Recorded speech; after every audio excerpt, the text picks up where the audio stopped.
私はかつて命が2回尽きかけたわ。でも尽きるその前にいつも誰かが息を吹きかけ、今みたいに豪華を吹き消し、死の淵から助けてくれるの。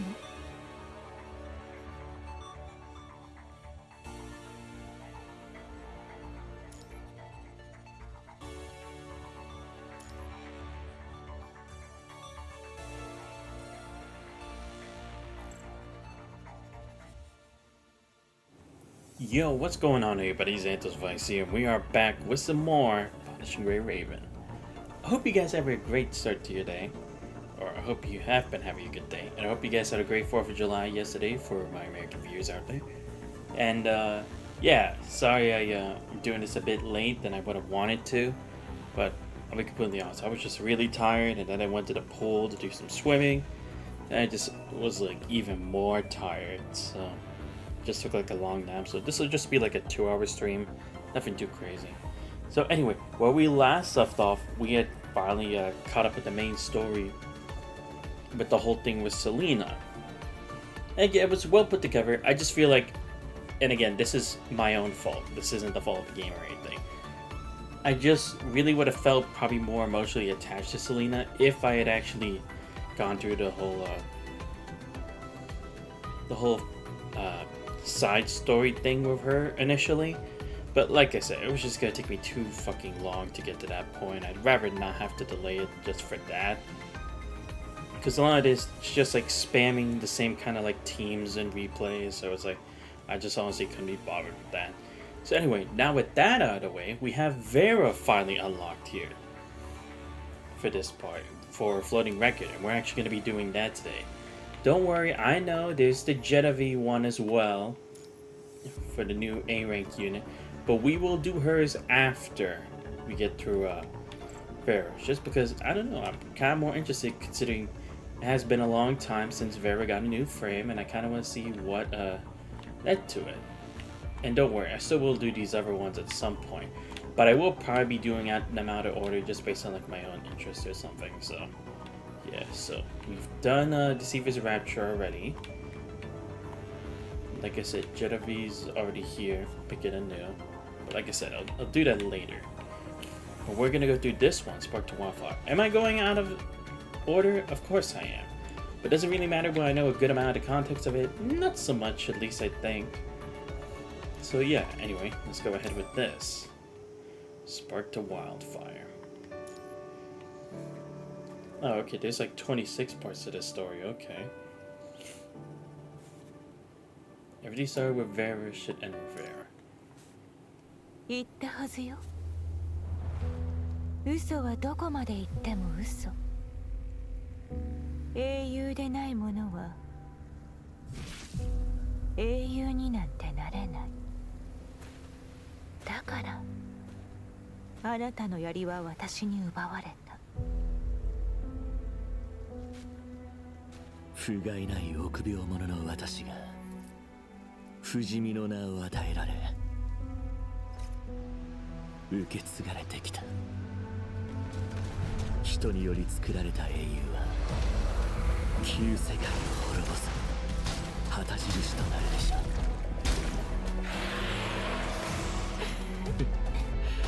う。おかしなパラドックスね。さて、頑張り屋さんのあなたは鎖につながれたままでいるのか、もがきながらも前へ進むのか。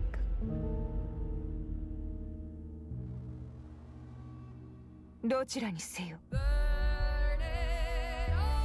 けが欲しいのならその手を伸ばしなさい。世界がどこまで朽ちようとも私はこんなところでくたばったりしない。今度こそあなたの刃になってあげる。もうあがくのも疲れたでしょ。道を妨げるものすべて私が八つ咲きにしてあげる。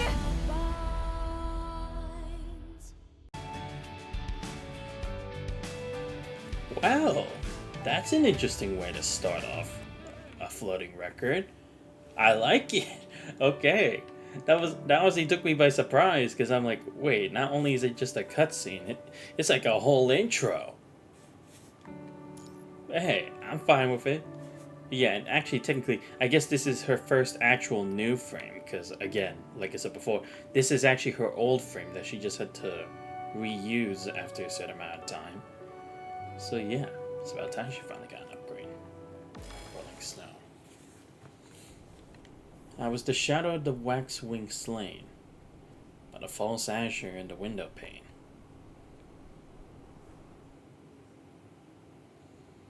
October 2160. Squad 3, report your position. Right at target location, floor 15, waiting for instructions. There are no hostiles at your location. Remember, your mission is to search and rescue. If there's another case of competitiveness like last time, none of you will graduate.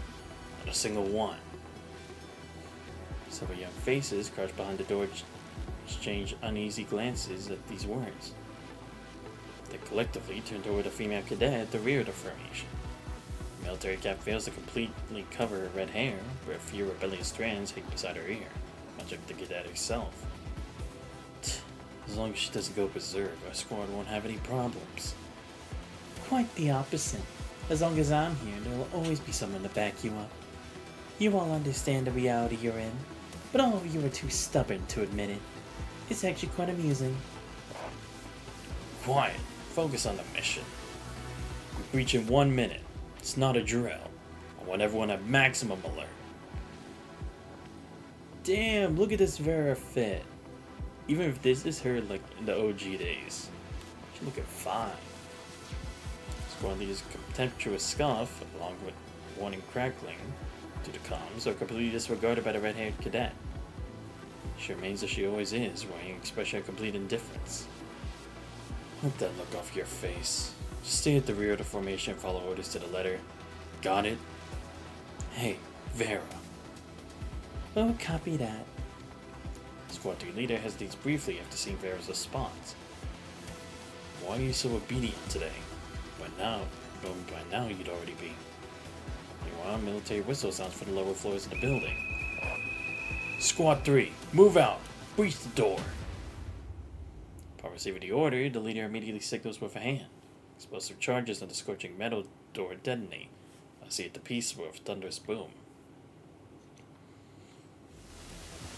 Breach. The damaged door is kicked open. The entire squad rushes in with weapons raised, quickly slipping through the entrance one after another.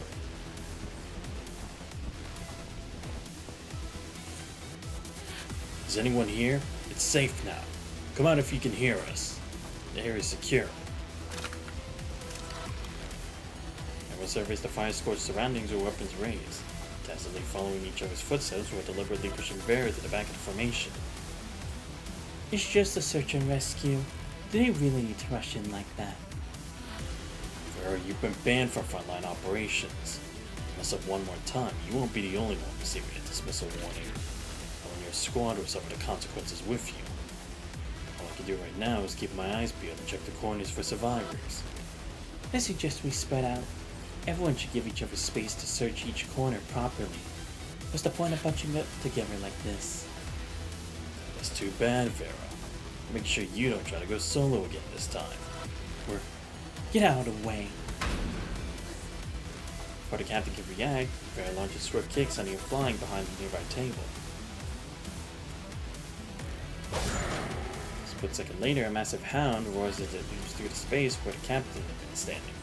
Just snapping shut with a bone-chilling crack. If the captain had not been knocked down in time, that would have been his neck between those teeth.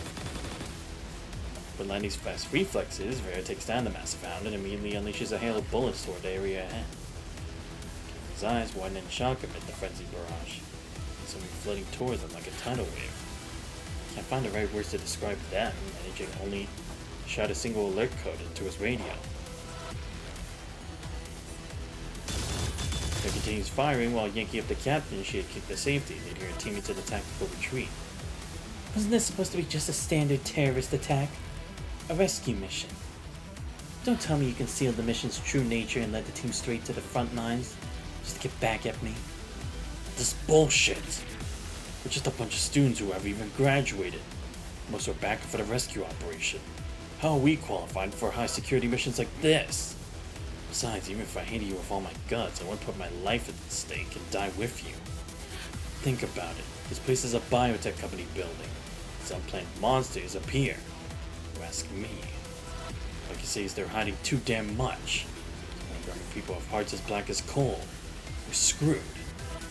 New missions with you never end well, Vera. Last time was bad enough, but this time we're totally done for. Kid speaks through gritted teeth into his radio, describing the crisis Squad 3 is encountering. Instructor, investigate the place. Please investigate. This company is conducting illegal experiments. Looking at them right now. Dogs with 3 heads and fish with legs. Extremely aggressive and charging straight at us. The radio crackles were static. No response. Something's gone wrong. Fall back for now. Vera covers over trees, sliding out through the main entrance while firing every last bullet at the monsters inside. From the corner of her eye, she catches a glimpse of something hidden in another secluded corner. There's only a split second of hesitation. The dog lunges at her, clamping down Vera's shin and knocking it to the ground. She crunches into a corner, hitting her head in the process. Vision instantly goes dark as the world spins around her. She senses something changing within her body, but has no time to investigate further. To her fading vision, she glimpses a fragment of an unfamiliar world.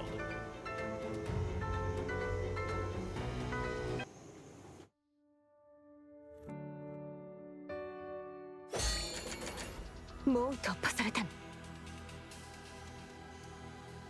ここはさっきまでビルにいたんじゃ。こちらビル。第3班へ呼びかける。繰り返す。ビラより第3班へ。受信したら応答せよ。権限の有効期限が失効しました。今度は何？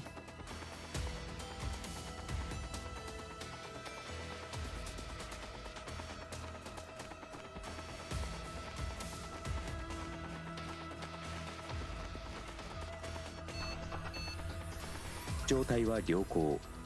ベースラインテストの開始を許可します。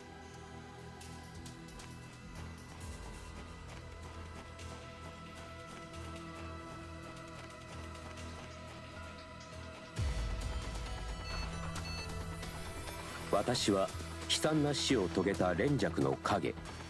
犯人は窓ガラスの外にある偽りの青空。私は常に前線に出ている。いつ侵食体に殺されてもおかしくないが、私は恐れない。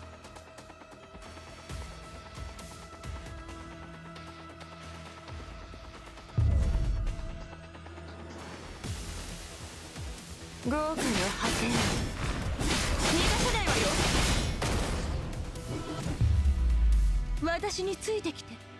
恐れることはないわ。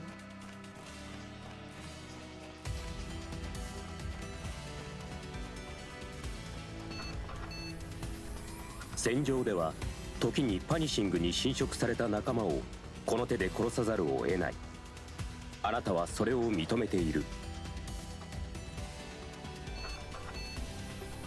さまざまな戦いを経て、あなたは自身にトラウマまたは深刻な意識改変異の症状が現れたと考えている。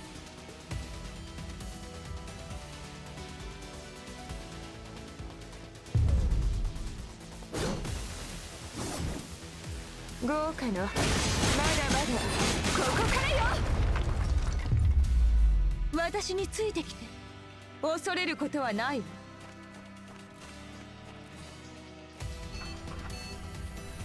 クロノホールディングスの配下で作戦を行う際、あなたは全てが偽りであると考えている。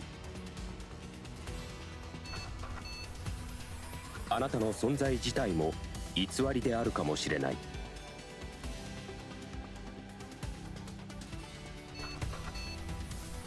あなたはこの世界と周りの全てに恨みを持っていて、窓ガラスを打ち破ることにした。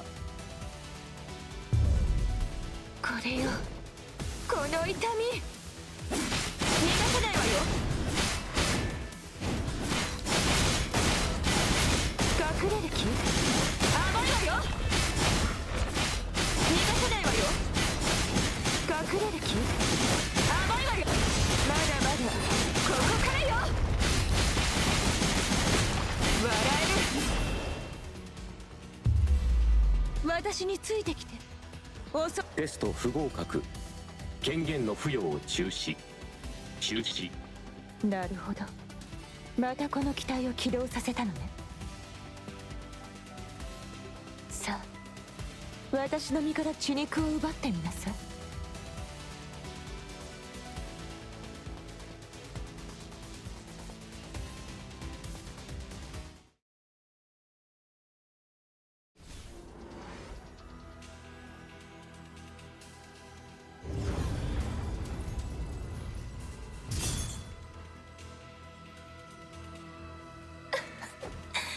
素晴らしいオープニングセレモニーね。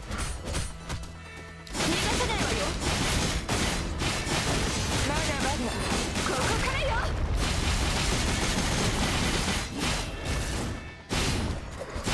焼き撃きよ。年功最骨。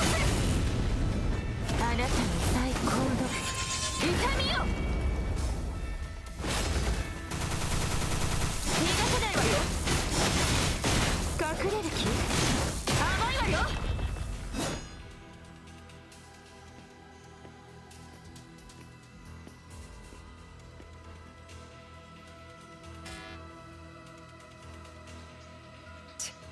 ロックされてる。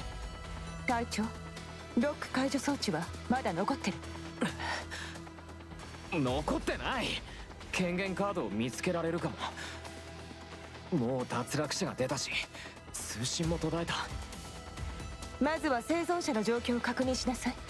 まだ終わりじゃないわ。よく気楽なことを言うな。そっちの生命信号探知機をしっかり見て他の生存者を探そう。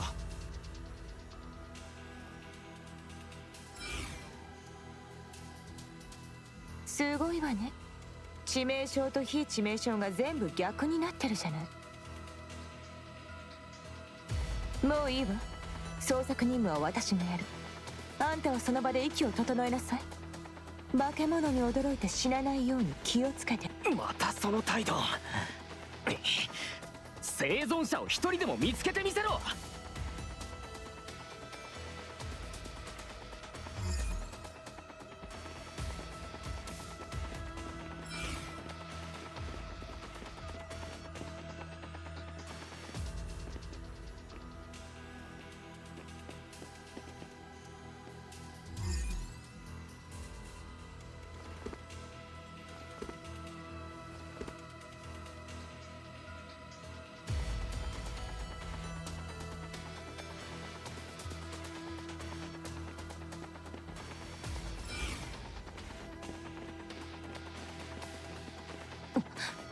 権限カードはここに。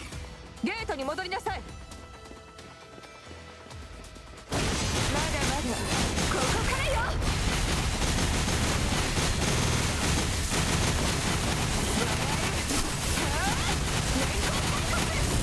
あなたの最高の痛みよ。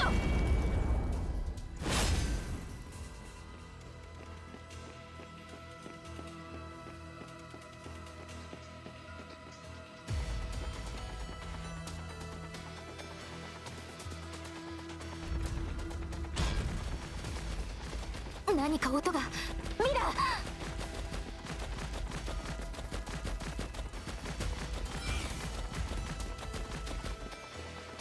あいつらついてきた。後ろに気をつけて。逃がさないわよ。隠れる気？甘いわよ。まだまだここからよ。笑える。年功最骨。あなたの最高の痛きりがないわ。消えなさい。隠れる気？まだまだここからよ。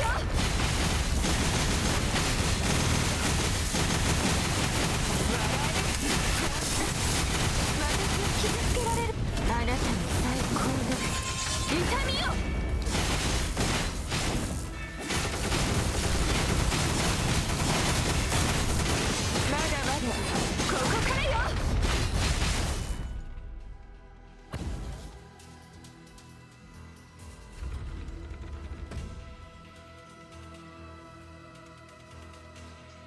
まだ生存者が1人。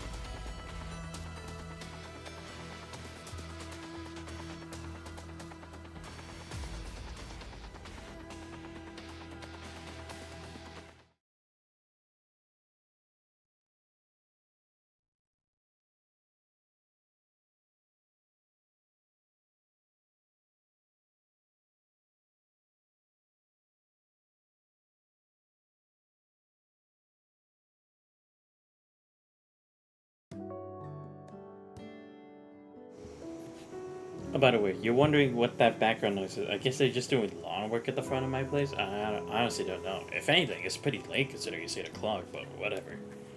You're doing well. You walked through fire and only got some scars on your arm. Pretty lucky, I'd say. Don't worry about the scarring.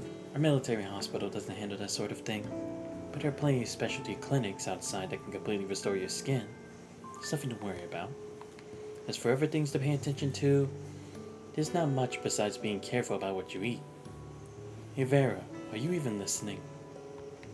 Arthur moves to dressing for Vera's arm, frowning as she tries to get the attention of the young woman who seems to be miles away. I'm listening. You didn't hear a word I said. Why don't you care about your own body? You get injured on every mission, you get hurt during training. What's wrong with you? Everything softly, her gaze briefly passing the doctor's looks of exasperated concern. Forget it. You've always been like this. You ever stop to think about the consequences, you wouldn't have rushed into that burning building to drag someone out. By the way, the person you rescued has finally woken up. They were in a coma for nearly a month, but at least they survived. Mentioned as Vera's attention returns instantly, like the subtle flutter of her eyelashes. That's good. Would you like to visit them? They've been moved to the general ward. Maybe. To finally lose patience for Vera's absent-mindedness as smacks her hand on the desk. Look at me when I'm talking to you, Vera.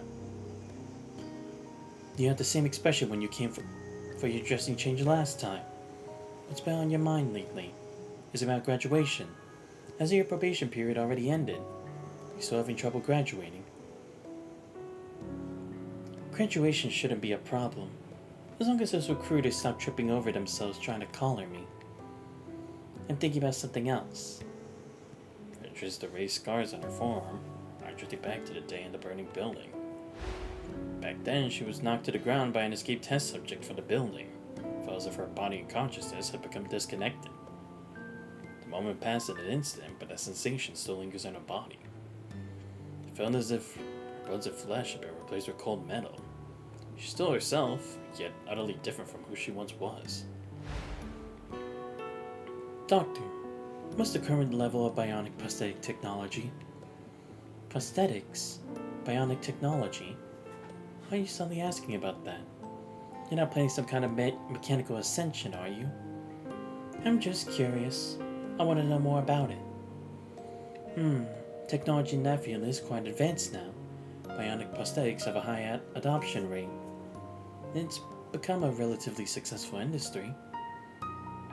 There are a rather famous figure in the field, Professor Liston. Have you heard of him? He's the leading representative of those researchers passionate about mechanical human augmentation. I've heard he's been focused on teaching students these past few years and rarely makes public appearances. If you're interested in learning more, I could also... So, is there a technology now that can gradually replace the entire body with mechanical structures? The kind where not even a trace of biological tissue remains. It does exist, yes. Our military district occasionally gets access to some cutting-edge projects like that. I heard recently that someone has already achieved a complete body modification, replacing the entire body with metal structures. They can even discard the brain and nervous system, storing consciousness and memories through some special method. Yes, that's it. Something like that. Gwen falls silent, studying Vera with a suspicious gaze. Something's wrong. I suspect you're having dangerous thoughts. I've known you for many years, and I believe every bizarre thing you say has a source. I'm really just curious. Stop, Vera. For your own sake, I won't discuss these things with you anymore. I can't keep up with your line of thinking or predict what neural impulse you'll have next. Dr. gathers the things and stands up to leave. You just said you wanted to meet the person brought back from the fire site. Let's go then. From now on, I'll only answer your questions about this matter.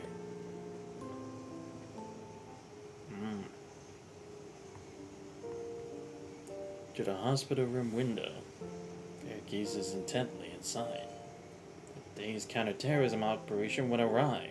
Multiple members of Vera's logistics squad injured. Oh, my bad. Yet even while surrounded by artificial mutant creatures, the squad still managed to rescue an ordinary person from the burning building. Reportedly, the squad leader repeatedly confirmed this person showed no signs of mutation before sending them to the military hospital. He doesn't seem to be recovering. The man in the hospital room remains in deep sleep. One of his arms is ruined, and beneath his clothes, his body is covered with freshly healed burn scars. One could say he barely cheated death. You probably don't notice, but he was comatose in the ICU for a long time. The first thing he did when he woke up was demand to know if the building had burned down. Byrne raised an eyebrow at these words. And then, we told him the truth. Yes, it was completely burned down. He suddenly became extremely agitated. We had to tranquilize him before he calmed down. This person is suspicious. What? Don't worry, I'll look into it and confirm the facts. To the window, Vera continues to study the unconscious man, watching as he clings to life with his broken body. Before you breathe your last, why don't I squeeze whatever value I can get out of you?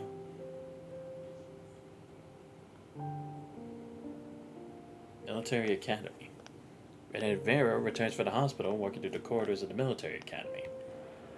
He passes by many fellow students without greeting any of them. Everyone's bustling about preparing for their final graduation assessment. As they pass, they'll be able to join various combat teams and enjoy a stable and comfortable life in this era of peace.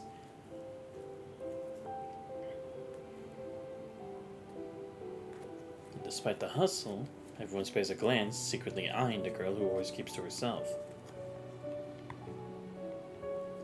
Went out again. Change your bandages at the military hospital? Still injured after a whole month? Must be nice enjoying all their free healthcare.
Sorry guys, give me a couple minutes, I'll be right back.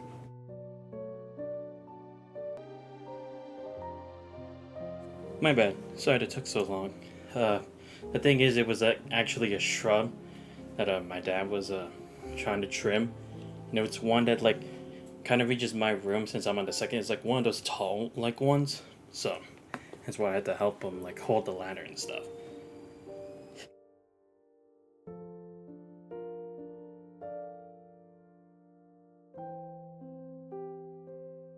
Thanks to your heroic sacrifice during the last mission, we managed to rescue the hostage with you as the only casualty. You don't deserve commendation, then who does, right? Poor thing. Is it a burn on your arm healed yet? Oh no, is it scarred? Get lost, child. Fanda says perfectly, the sarcastic concern and congratulation has a meaning. It's a subtle warning about her unauthorized commendation. About what we discussed last time. You thought about it? At the graduation, continue with us in logistics. Almost everyone on Team 3 wants this. This is the second time we've extended this invitation. Don't be difficult. Once this opportunity passes, it won't come again. You might find yourself reassigned to some freezing outpost along the ARU. Is this an invitation or a threat? Vera stands her ground and lets out a contemptuous laugh. As long as Vera's around, all of our problems will be easily solved. Isn't that what you all think? You people haven't even graduated yet. You've already found the perfect workhorse to secure your careers and fast-track your promotions. How convenient for you all. Vera rolls up her sleeves, revealing the scarlet behind by the tongues of flame that licked her arm. I'd rather be on the front lines collecting more scars like this one than be associated with any one of you. Pampered swine of the Golden Age. It's exactly what you people are. You bitch. You'll be sick. You beg for this opportunity, you know what's good for you. With a cold expression, Vera sidesteps the fuming squad leader and continues walking forward. She knows she can provoke them with just one sentence. She's also aware that such verbal sparring brings no benefit, so she doesn't bother to continue the confrontation. What she needs to do now is far more important than any petty conflicts.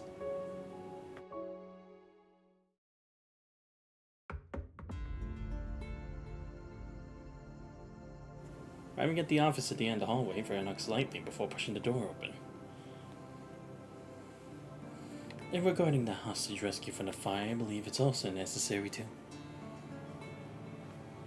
Just Roman sits at the superior's desk discussing the procedures for the terrorist attack.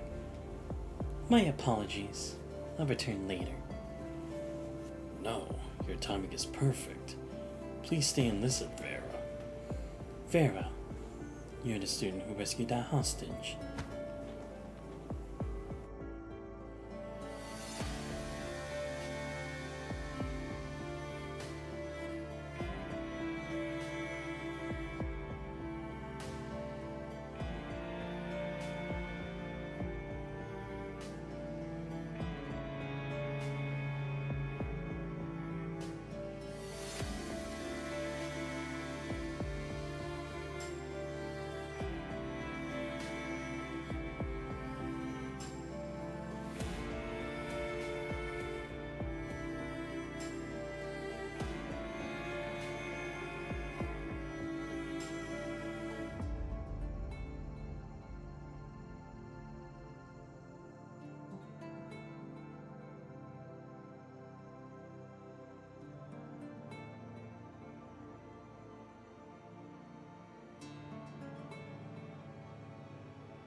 My bad, there was stuff going on in the background. Yo, what's up, Vera? How's it going? Also, Sunday's light code is better than on Sparkle, especially for Archman. Oh, really? That's good to know. I mean, I'm not gonna roll for that, but again, it's still good to know. Because, I mean, I do know that it's like you can't actually use other character-specific light codes on other characters, like, you don't have their main one, and there can be kind of differences depending on what type of team you're trying to build up for, like, what situation. So I see. Through genetic selection, they manufacture the most superior offspring, free from various hereditary diseases and unstable development factors. Sounds like a good thing, doesn't it? Vera offers a blunt assessment. The officer at the desk shoots her a warning glance. However, Hilna gives a slight nod. Yes. Now I need to tell you this. The hostage's skin was severely burned, with only faint markings remaining. But after thorough examination, we believe it's a code sequence. You suspect he's one of their test subjects. It's entirely possible, given all those modified monsters that appeared there.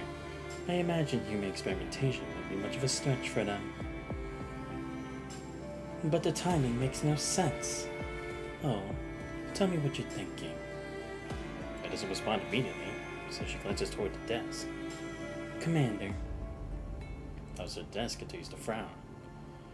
Vera, you're free to express your thoughts, if you think they're just loose threads of speculation.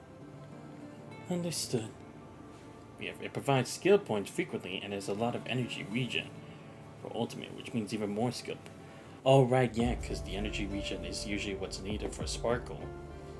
I see. As it happens, the Kowloon Fuji Research Institute was recently embroiled in a scandal, prompting an investigation and restructuring by the Science Council's Ethics Committee.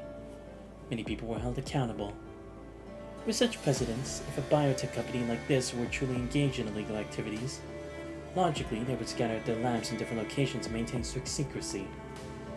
Yet their headquarters, located near the city center, brazenly housed those experimental subjects, conducted human experiments that crossed every line, and even exposed ordinary citizens to these activities. Even if the company was struggling financially, a smooth acquisition wouldn't have been a bad outcome, but its behaviors corporate done for, like grabbing a megaphone to broadcast their wrongs to the world. Right. Therefore, I suspect someone must have deliberately exposed them, sending out experimental test subjects and even a hostage as evidence. Someone tried to ruin their image. Fairfish explained your theory and Hilda nods appealing in agreement.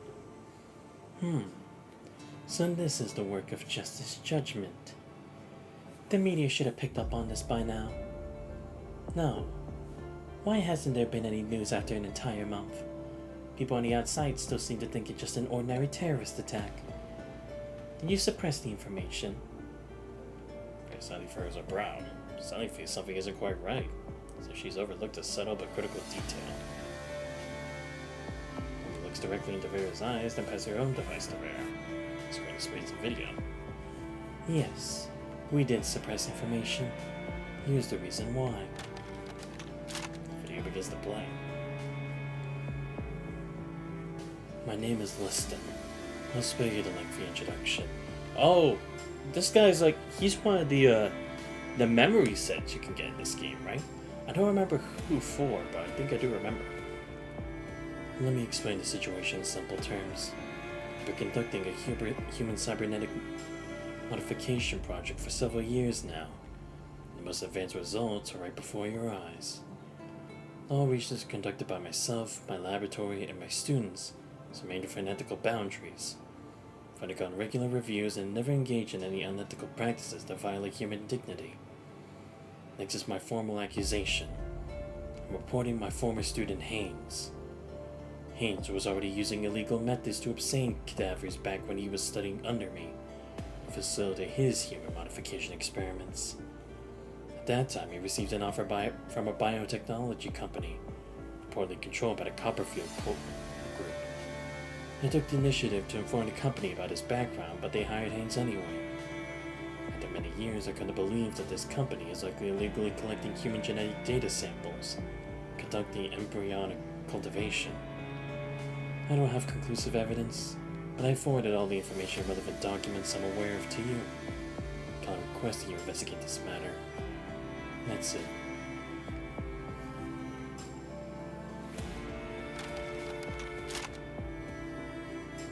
Professor Liston is quite the character. He's always been straightforward. 2 months ago, he sent us disinformation whistleblower. We took his allegations very seriously and conducted a public investigation into that company. It was then that we discovered the company was performing poorly and was about to be acquired. However, our investigation didn't uncover any of these alleged ethical violations. This Haynes, then Liston reporter, was conducting what appeared to be normal biological research projects. Nevertheless, as a precaution, temporarily suspended the project. Everything seemed fine, at least back then. There weren't any monsters in that building yet. Something's not right. Raises a head. New idea forming in her mind. I'd like to add to my earlier hypothesis, though. It's still just a half-baked theory. Hope I'm not wasting your time. We're just having a casual chat. There's no need to treat this as a formal investigation. You can just relax and speak freely. Thanks. Is Haynes missing now? Yes. His disappearance coincides with the timing of the building incident. Additionally, there were severe casualties among the personnel involved. All relevant documents have been lost.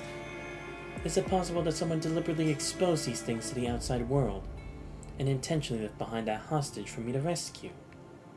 Or rather, here's what I think. Someone at the Copperfield Group subsidiary gained the rare scientific sanctuary, only to be reported by their own mentor years later. The project was quickly suspended for investigation. When everything you worked so hard for falls apart, if it were me, I'd be inclined toward revenge. My masterpiece should have made a spectacular debut. And as for where I should position myself, naturally as close to the stage as possible, somewhere I can appreciate my masterpiece up close. Wait, is she saying? I traced the raised scars on her forearm. I drifted back to that day in the burning building. The bomb detonated softly, Vera's eyes erupting into blazing red flames, just like the building on that day. Apart from our hostage, who's still in the supervision at the military hospital, could anyone else have accomplished all this so effortlessly within 2 months? Perhaps we should call him Haynes. But his DNA information doesn't belong to Haynes. Genes are a person's biological code, so how could he rewrite his own genes? Our current level of human modification technology can replace limbs with more powerful mechanical prosthetics, or make biological enhancements to the original flesh. But what if Haynes actually went a step further and achieved genetic modification? Yeah. Making himself look like the victim, so then people would just go on a wild goose chase for a culprit who no longer exists. If it can't be achieved on the original body, what about before the next self is born? Ethically reprehensible cloning has always been a major focus of such illegal research, and I doubt someone who casually steals corpses would care about ethical boundaries. After all, in this era, there are far too many ways to shed one's skin and disappear. He smiles and looks at the officer at the desk. You're right. She wasn't just a crazy girl. She's razor sharp. I've said it before. It's perfect for this new mission. Vera, we need to search for more evidence going forward. Your mission is to continue guarding our rescued hostage, so we can confirm he's the root of the problem, then arrest him. So until you form your formal graduation assessment, you won't need to participate in any of our missions. Just focus on doing this one properly. What about the regular training sessions? You don't need to attend those either. You see, some people have already found their place, but you don't belong among them.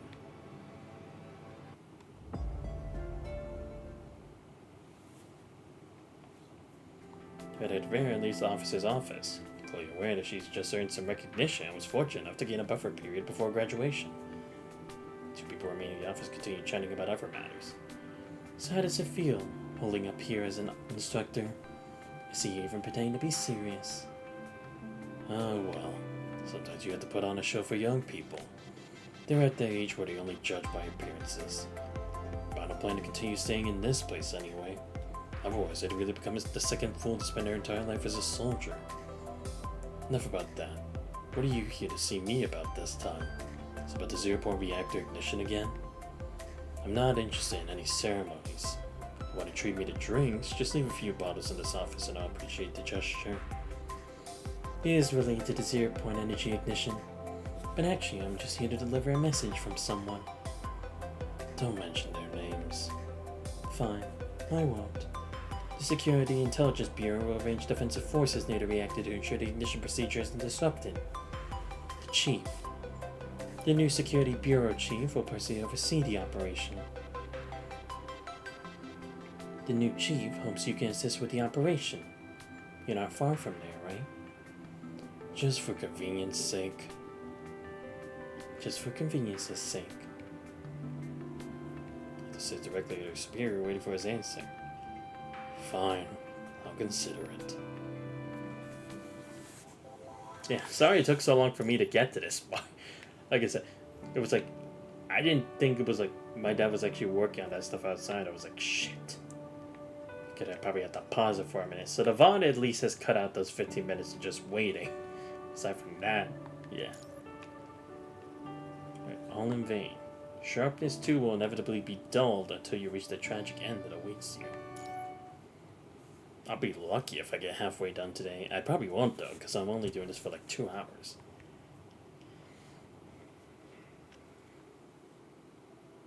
Summer 20th, 2160. The night snowflakes began to drift down from the sky. Vera walks through the falling snow and enters the military hospital. Moves her hand, gently brushing away the snowflakes that settled on its brim. How is he doing tonight? He just finished dinner. His appetite remains unchanged. Like always, he spends his day eating, sleeping, and staring out the window after waking up. He hasn't spoken a word. Still refusing to speak. His condition is completely stabilized. Technically speaking, we could consider discharging him. Going to continue keeping watch over him here. I haven't found a better place for him yet. Besides, it would be best to have a proper conversation with him before any transfer. Her clutches her hand to her chest and she walks straight into the depths of the hospital, finally stopping at the window of the private room where she'd been monitoring Haynes.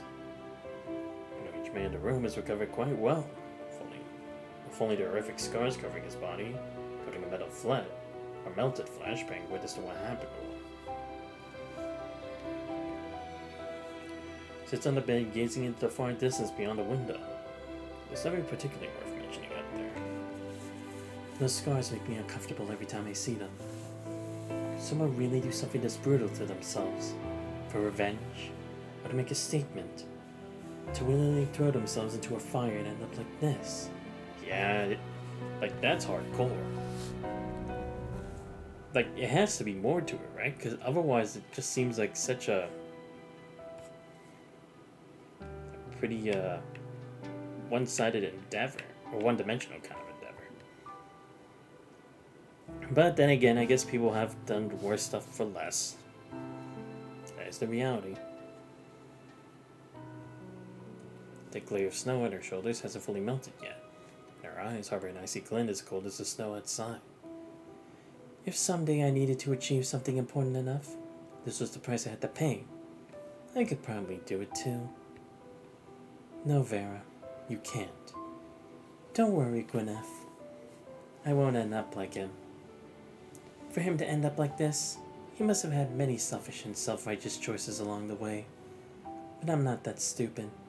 I definitely wouldn't sacrifice myself also endangering the safety of others. Besides, I absolutely refuse to sympathize with a criminal suspect. As if he heard something, the man in the hospital room turns his head toward the door, looking eyes directly with Vera. You know, I have to say, now actually looking at this Vera from back then, it's like her eyes are like fierce, dude, like so intimidating, empowering. It's kind of scary. He looks like he wants to say something. A cyprian flashes through Vera's eyes, caught by the doctor. From what I understand, your wish is simply to stay here and monitor him, isn't it? I think it would be better if you didn't interact with him too much. To get Vera, the doctor once again viscerally experiences her unfiltered sharpness.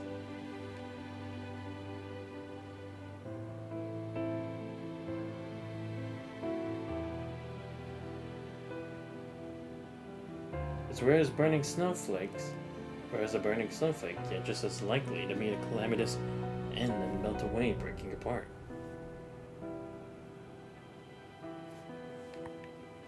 The doctor suddenly feels anxious, worried that Vera might develop some sort of bond with the suspect. She reaches out trying to stop her, but Vera immediately pulls the door handle open.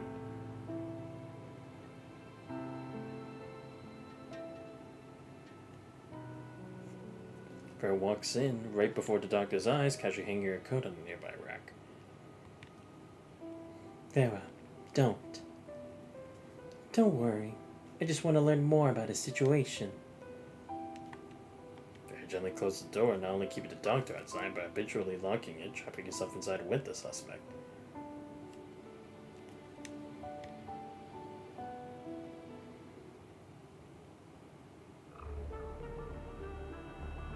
Back again. The man's voice is hoarse, his vocal cords scorched by the fire. We see each other every day, but this is the first time you initiated conversation with me. Has something special happened? Nothing important. I just want an apple. This fruit blight has been sitting here for 2 days, but I can't peel them, so I can't eat them. Ben pours to the fruit. You're quite demanding wanting your fruit peeled and all. It's just by the hospital bed, drawing the military knife she always carries. So if there's an apple while humming a tune, just like an ordinary family member would look after a patient.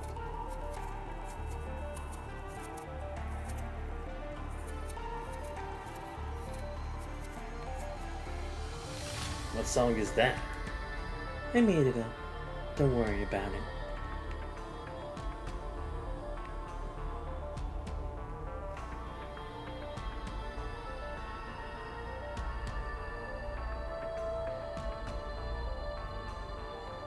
I wanted to talk with you. You didn't want to save me from the fire, but I never found the right moment to thank you. You know how it is with burns. Hurt like hell. For 2 months now, I've just been enduring it here day after day. And gestures toward Vera's injured arm. We'll proceed to peel the apple with one scars that have never been properly treated.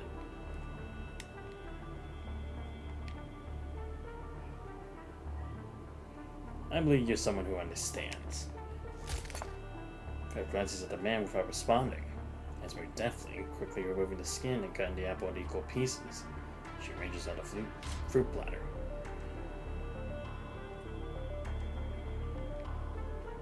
Help yourself. I know it. I can tell you're different from those who casually slaughter like they're butchering animals, even though you work in the same slaughterhouse. Just because I got some fruit for you, has no one ever done something like this for you before? Nah, those upright walking creatures out there are either stupid livestock waiting to slaughter, or butchers sharpening their knives. No one's willing to do small favors like that. I didn't expect that the Golden Age would look so wretched to you. What about you? The fact that you understand me despite being surrounded by calm seas. You must have had similar experiences, right? He takes a piece of the apple from the platter and pops it in her mouth. She's slowly considering how to respond to his probing. She could easily refuse to delve deeper into her own story, but she wants to extract more information, just to keep the ball rolling.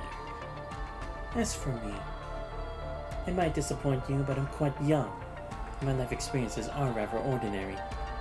Not much different from the common Golden Age life you're familiar with. Born to ordinary parents, had an ordinary birth, received an ordinary education. When I got a bit older, I chose to enroll where I am now, as you can see. Is your family good to you? Very good. They raised me, cared for my health, and provided plenty of guidance with my studies. Isn't that just a parent's duty? That's what duty means in broad terms. As for other details, when I was little, they would wake up early to prepare my breakfast, take me to school, tell me bedtime stories at night. Anyone help you comb your hair? His response falters for a moment. Just have a second. Yes, they even braided it. You stay in touch with your teachers? Yes, they check in about my progress every month. And brings to a wide grin. You're making this up, aren't you? Did your family die when you were young? And you struggled your way into the military academy because it was your best shot at putting food on the table? Wasn't it? There smiles as well. Are you trying to take control of this conversation? Pretty confident for someone trapped in a hospital room with me. Just look at your lies. They're painfully obvious. Just as a poor person can't imagine the limits of a rich life, your stories are riddled with holes. You've never been loved. See? I was just about to say that. People cut for the same cloth can always spot each other in a crowd. I have a friend with a story pretty similar to yours.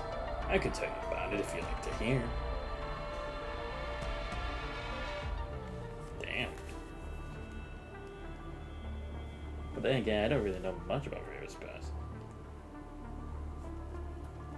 While waiting for Vera's response, the man begins his tale, gesturing animatedly as he speaks. So it's indeed far more authentic than Vera's, which with details that fuels non-stop monologue for half an hour. Nothing more than a familiar tale of childhood bullying, teenage disappointment, and resigned young adulthood. Life filled with perceived injustice and bitter resentment. And I just kept enduring all that unfair treatment, suffered the same injustices even as I got older.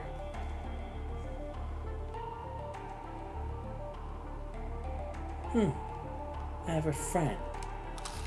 I tossed another piece of apple into her mouth, knowing it would brown if she didn't eat it soon.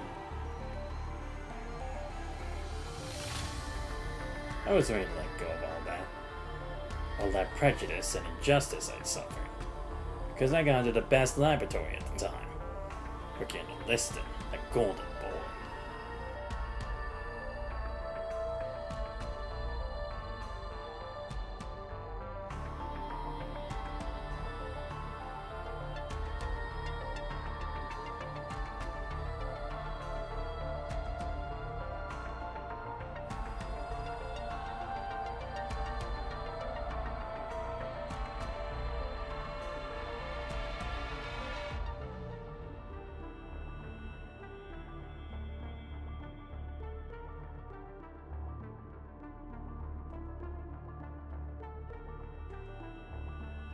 My bad. Shook us over on my phone.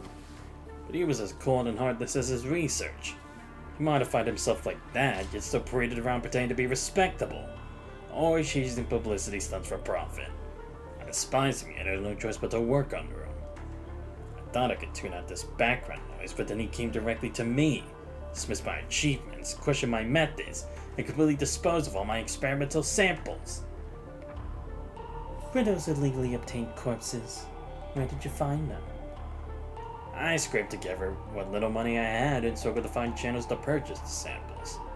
In the end, he slapped me with serious accusations, confiscated all my samples, and lectured me about how respecting life is a principle that must never be forgotten. To evolve, aren't principles the very limitations that should be broken through? Next time, he extends both hands toward Vera as if seeking her approval, so I asked him to avoid his touch. I once felt fortunate to have found my true love in my work. I viewed those results, those samples, as my amour, never expecting that someone like Lister would take everything away from me time and time again. They shouldn't have done that, though inevitably paid a price. So I gave them what they deserved, only Lister. Lister is all that remains. The story matches almost perfectly with the information Hilda provided. Vera soundly plays a role of a listener. In the 2 months she's been watching, this is the first time a man has spoken so freely, unexpectedly eager to confess his motives and crimes the moment he opened his mouth. Why? Why? Why would you confess everything about yourself to me, Haynes? Oh, I understand your confusion. You're here to monitor me. If I confess my actions, what likely awaits me is arrest or even death. But compared to whatever might happen to me in the future, I care more about being understood right now. Understood by you. I craved a sense of approval. All this just for my approval. I never expected my acknowledgement would be worth such valuable self-incrimination. His fingertips tapped lightly against her thigh. She suddenly notices a slight unease in her chest. The sensation always appears whenever her intuition tells her something's wrong. Discreetly wipes and retrieves the military knife she had placed in a food tray, instinctively scanning the hospital room. Ornate furniture and medical equipment function normally. Locked door and a window cracked slightly open for ventilation. What's wrong here? Maybe the fact that it's slightly open? The window. For the past 2 months, you've been constantly staring outside, barely speaking a word. Oh, maybe he's been like using Morse code? By like blinking? What are you looking at? She speaks, Vera rises and walks to the window, closing the gap where cold air is flowing in. A couple snowflakes drift onto the back of her hand, their iciness hiding her vigilance. She gazes into the darkness outside, finding nothing particularly noteworthy except for the shining indicator lights lighting both sides of the road at night. There's not any specific direction I'm looking at. I'm watching out for a certain future. A certain future. The so-called technological turning point of human civilization's fate. 0 point energy. Or the Eden Project. You must have heard of it. The name of that grand scheme even children can recite. What do you think will happen to this world that the 0 point energy is ignited? What kind of future will human civilization move toward? Will it be a new leap forward, or leap straight to destruction? You can't see it with eyes like yours. A the gaze that can't even perceive yourself. Let me tell you what I see. My struggles to get out of the hospital bed. His physical condition is nowhere near ready for walking, and he insists on performing this ungainly act. He was toward the window, drawing closer to her. Your eyes are filled with ambition, exactly like mine once were. And that's why I understand you. But you don't understand yet that humanity will ultimately perish on the road to fulfilling its ambitions. This is the future I've seen. Just as every industrial revolution brought unbearable costs, Seaport Energy will inevitably exact a new cost of humanity.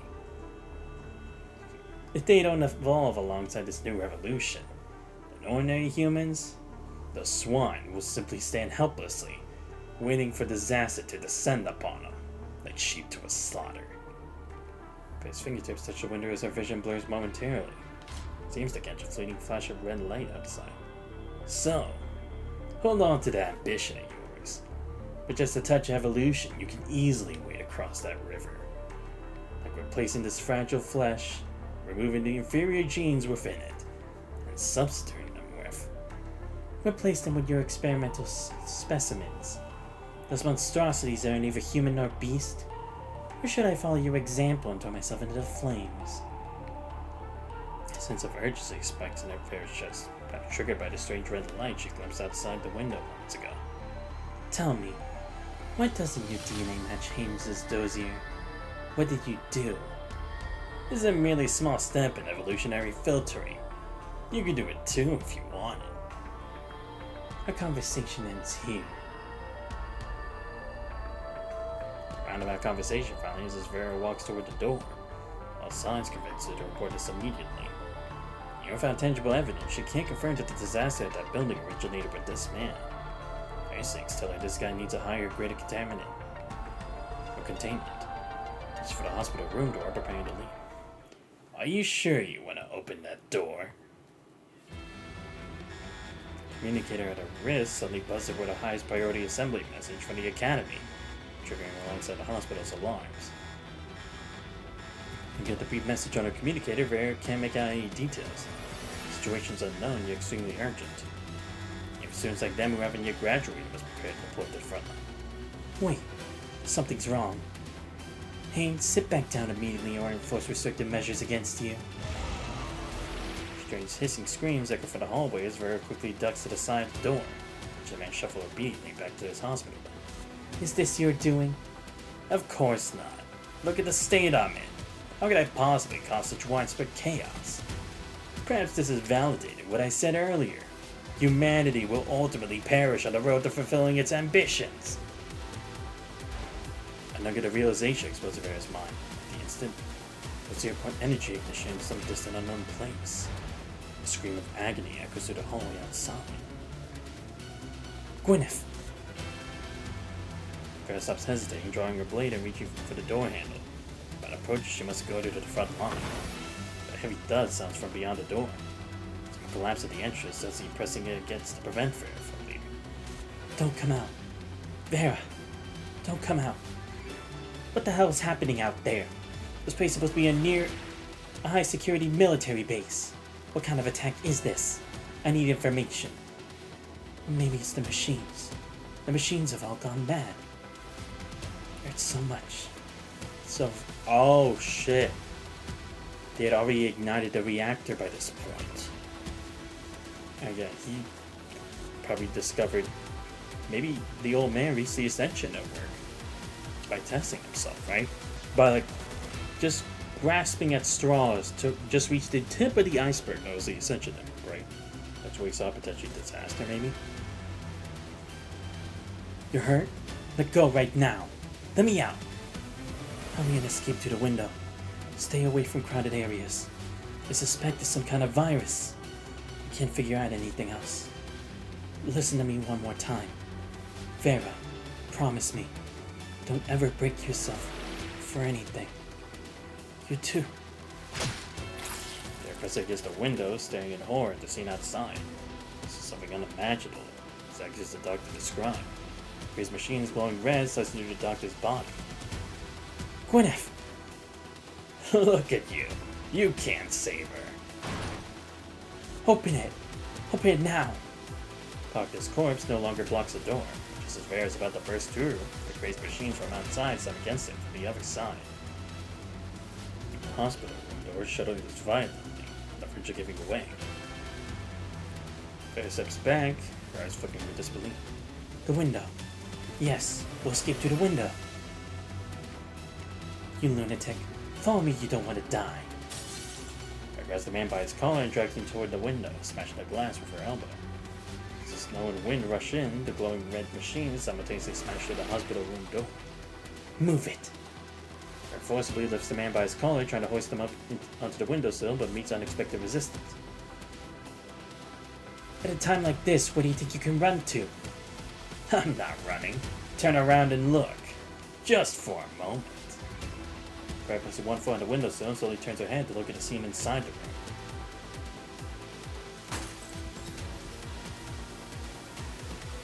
Vera sees that the man has somehow produced a knife, pointing at his own throat. It's not a military blade, but what appears to be a fruit knife he had hidden away earlier. Oh my god. Behind the man stands a horde of frenzied mechanoids, later known as the Corrupted. Gathered together, stained with the blood of doctors, equally lunging toward the two humans before them. His eyes widen as she takes in the twisted scene before her. The man, satisfied with the emotions of Vera's eyes, reveals an equally twisted smile as his throat squeezes out one final laugh. A laugh of profound glee and satisfaction. You see? This is what human ambition always leads to in the end. Your sharpness, too, will inevitably be dulled until you reach the tragic end that awaits you.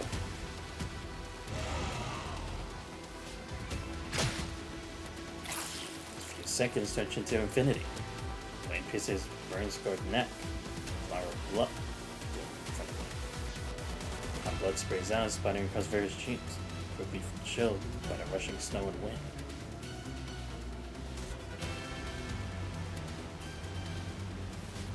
2160.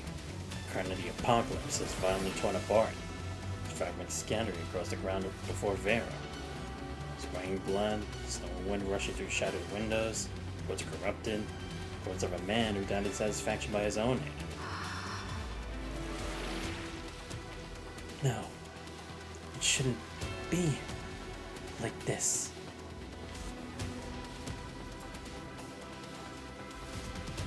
Something passionate cools with the snow and wind.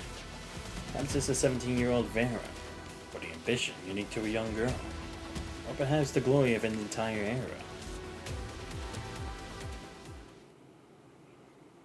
Spark to wildfire to Vera.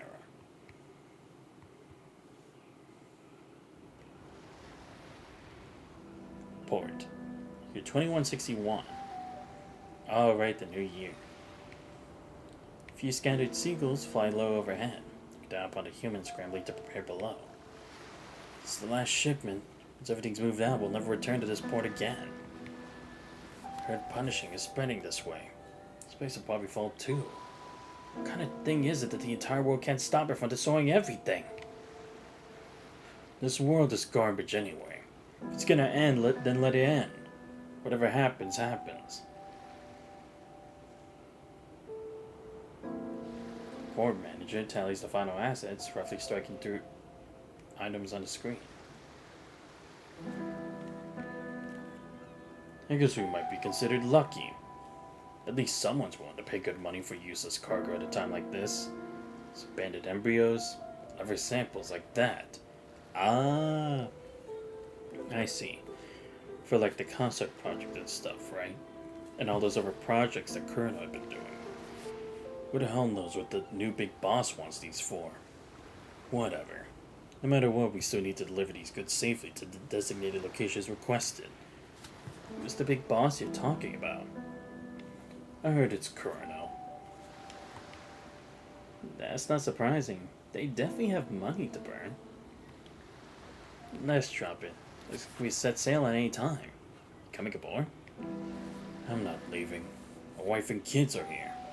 Damn punishing really is going to swallow the city. I'd rather stay and die with my family. Alright. Habs told me someone's supposed to come aboard this morning. Be sure to verify his identity when he arrives. Could have another arson incident like what happened at headquarters. What's his name? Let me see. Someone named Haynes? Yes, Haynes. Has he arrived yet? That guy?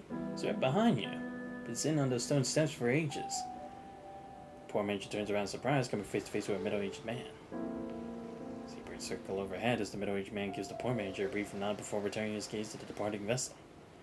When he first arrived this morning, he was sobbing uncontrollably over the cargo. The samples. He was saying he never abandoned his children. Something about his beloved. I think he might be mentally unstable. Are you sure the higher-ups want him on that ship? This...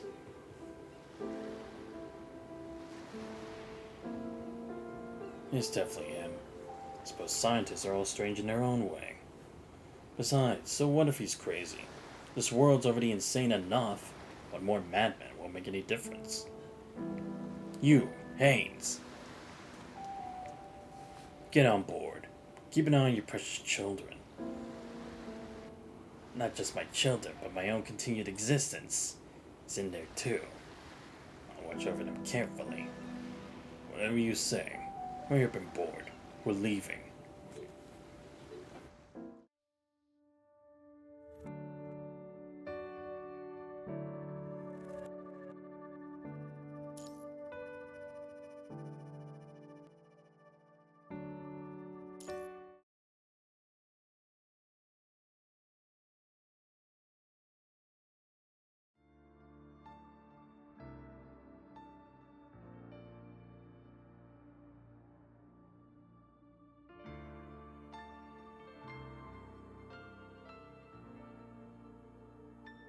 Sorry, I had to drink some water. God damn.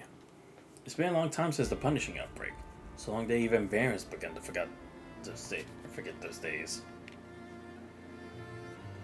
The scene before our eyes is starkly similar to back then. Make way, make way. Let the gurney through first. How many wounded are still in the corridor? Too many to count. Is the operating room available yet? A couple of them can't wait any longer. The abnormal outbreak, people were repurposed as abandoned hospitals as a makeshift field hospital. The one on the operating table is beyond help. There's no way to just take them off. Why are they beyond help? They're corrupted tore a huge hole through the patient's body. It's already a miracle they lasted this long. What's your relationship to the patient? Are you people from Babylonia? Vera carries a box with a code draped over her arm. The code's side bears a large blood-stained hole telling the entire story of the patient's condition in the operating room. Let me explain this one last time. The patient has head trauma. The abdominal wound cannot be repaired. It can't stop the bleeding. It's just a temporary medical station. We don't have enough wound repair materials to handle this kind of situation right now. Your earlier suggestion won't work either. We don't have modification capabilities here. As we contact Babylonia for rescue right now and ideally evacuate all patients for this separate medical station, there's nothing more we can do. I have some emergency repair materials here that should temporarily patch large wounds. It'll keep them alive until support arrives. There's the box with both hands, holding it out to the doctor.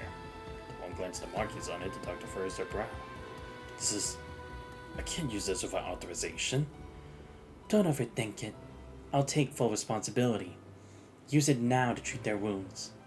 Sure. The doctor's gaze lingers on the red-haired construct for a moment. He chooses not to question where these life-saving materials came from. So we take the box and hurry back to the operating room. Before the door closes, Vera's gaze falls once more on her body lying in the operating room. Face twisted in agony, trapped in the grip of nightmares. Oblivious to the trouble or to the world beyond the darkness you're in, your stamina drains away as you remain trapped in dreams of the past. Even with a vital sign bondage, keep triggering alarms. That hurt. For being wounded by a corruptor, what exactly happened? Oh, it's me? What the hell? God damn it, the commander cannot catch a break. First that trauma, then being in a coma, then having to lose myself, and then the whole bad ending thing. I cannot catch a fucking break for one day. Back then, why did they get separated from the FOS squad?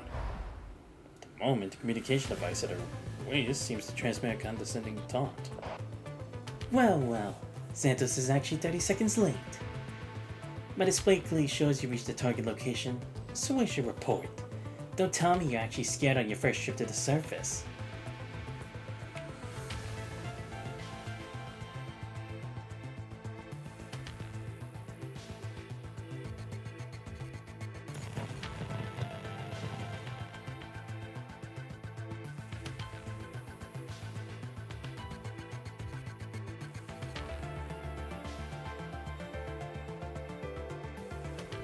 Vanessa? Communication device crackles are static, seemingly affected by those signal interference. After being smacked firmly a couple of times, it returns to normal, and the figure on the other end comes into view. It's me. What's wrong? Not happy to see me? Nothing. Just feels like something's not right here. But there's nothing wrong on my end.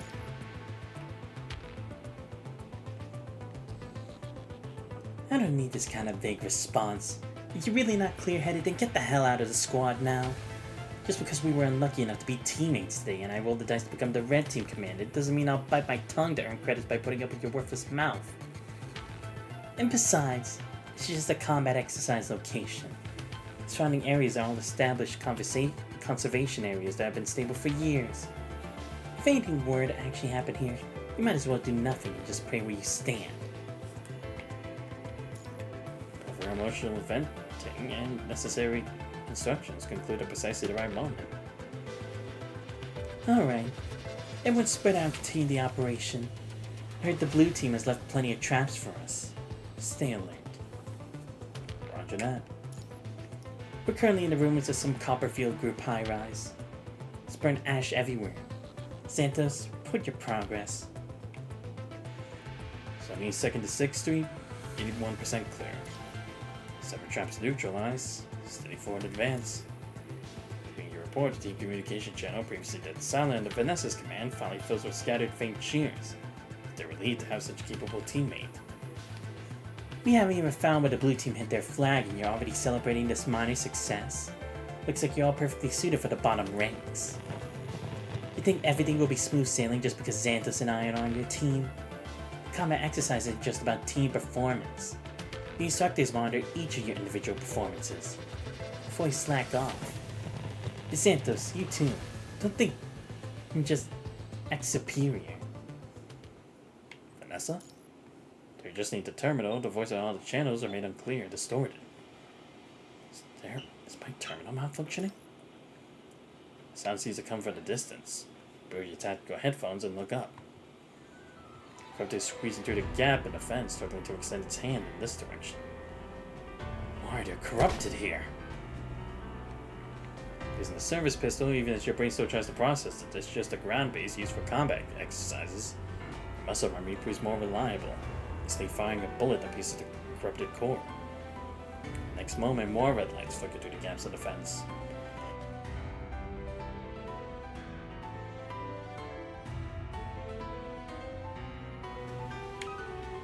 Something's wrong. Maintain a standard shooting distance, locking eyes with the gaze peering through the gaps. Our pens are controllably. The first time on the ground for practical training. More importantly, our first encounter where we were corrupted. Neither the images from textbooks nor the virtual reality simulations back in Babylonia compared to this face-to-face welcoming party for a group of corrupted. Calling in. Problem here. Corrupted. Just evacuate. Terminal hand continues to crackle with static, clearly indicating that more people have been affected by the sudden attack. Unable to face the growing number of corrupted, you quickly decide to retreat, rushing toward the nearest conservation area.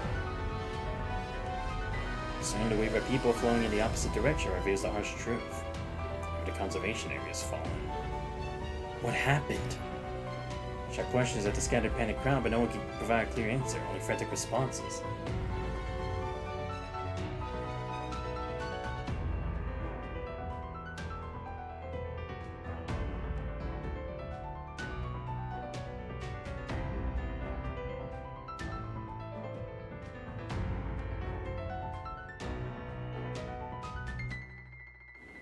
The dust-covered crowd jostles you as they flee for their lives, choking clouds of smoke and dust filling the air.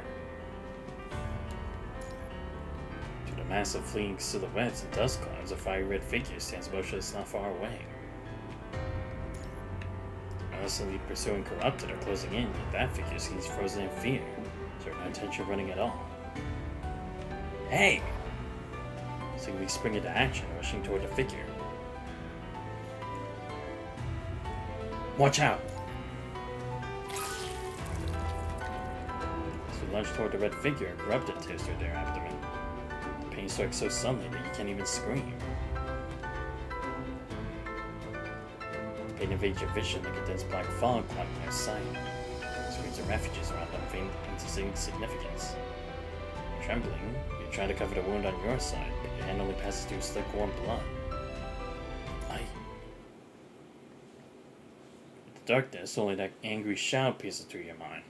And then everything fades into nothing. So wait, is this the past or the present? I'm assuming this is the past, right? Because they said it was our first mission. So that means I've met Vera before? And the first day after surgery...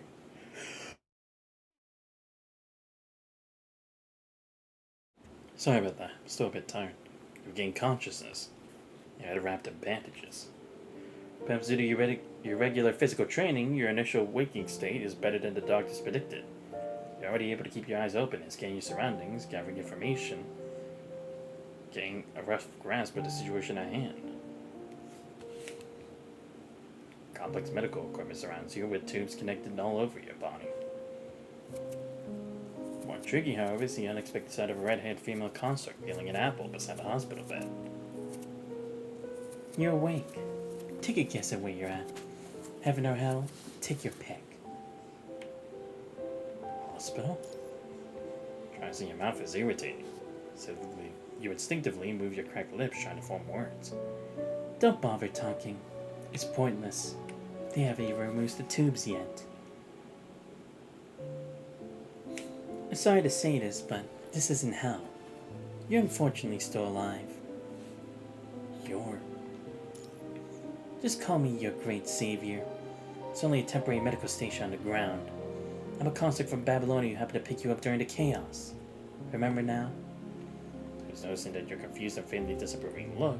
Female consort smiles and changes her tone, introducing herself properly. I'll stop messing with you. My code name is Hound. You can call me that. Want some fruit? We only have apples here. Hound offers the fruit, but then brings the apple to her own lips, taking an exaggerated bite that crunches into crisp flesh.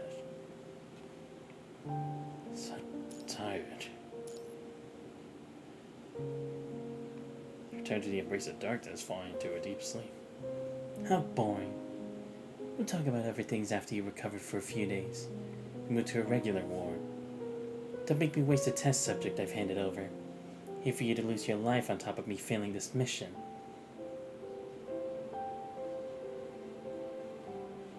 On the second day after surgery, you regain consciousness in the intensive care unit. A familiar consort stands by your bedside peeling an apple. Your body clock's pretty consistent. You woke up around this time yesterday, too.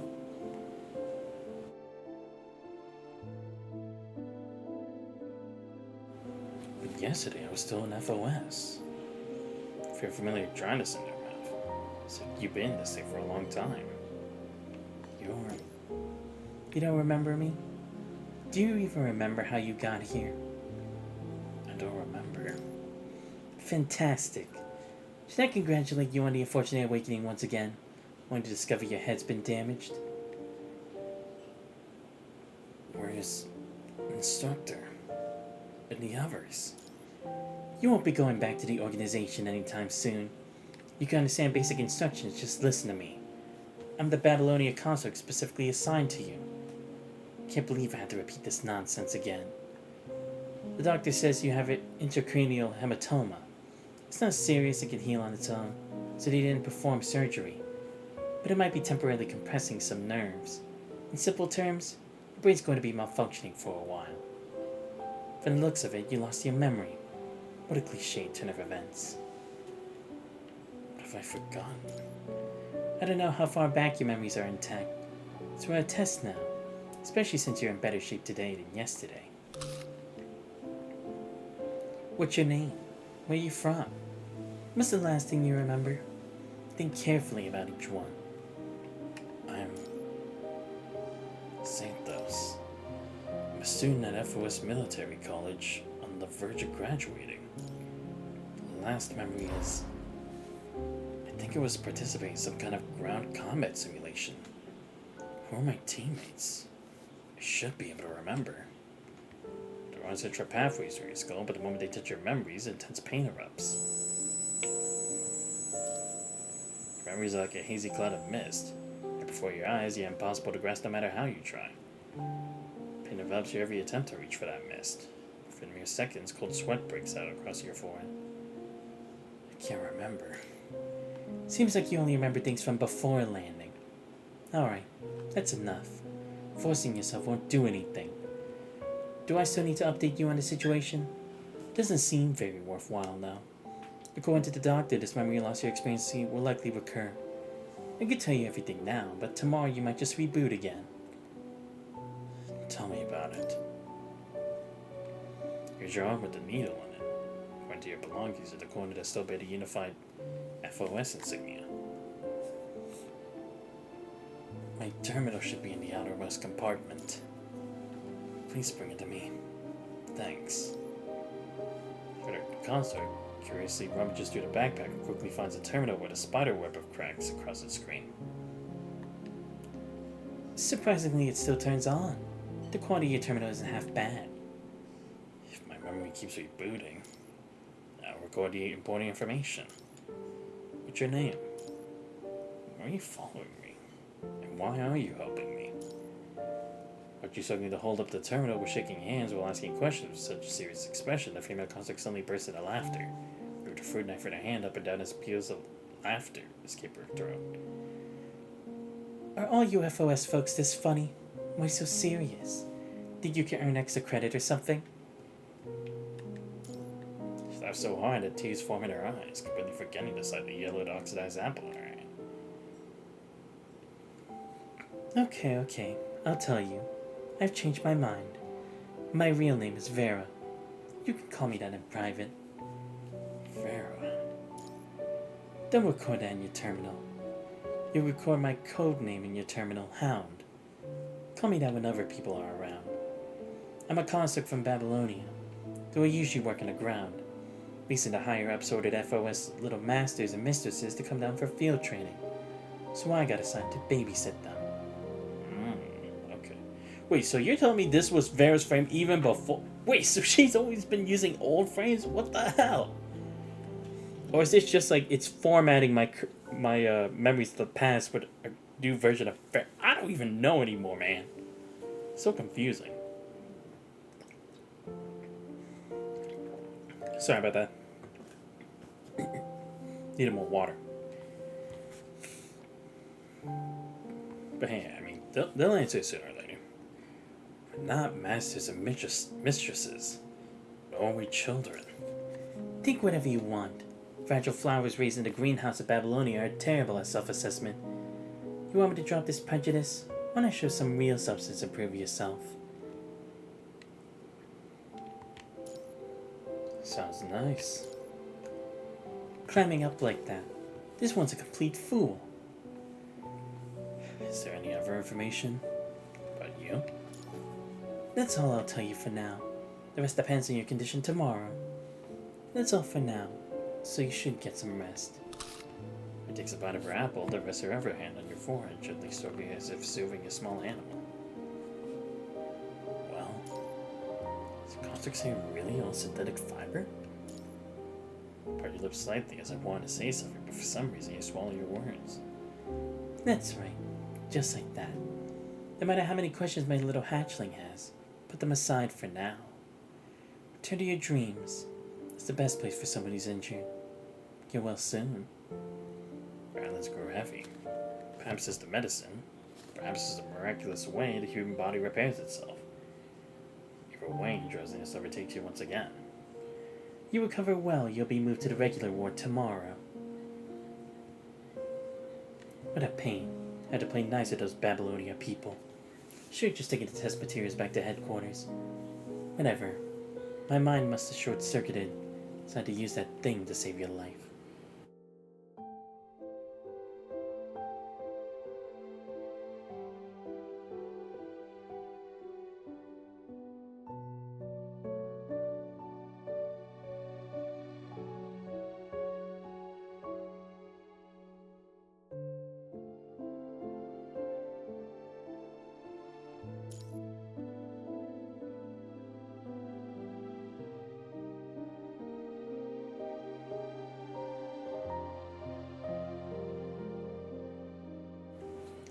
Vera's voice gradually fades away, sinking into the dark waters of unconsciousness.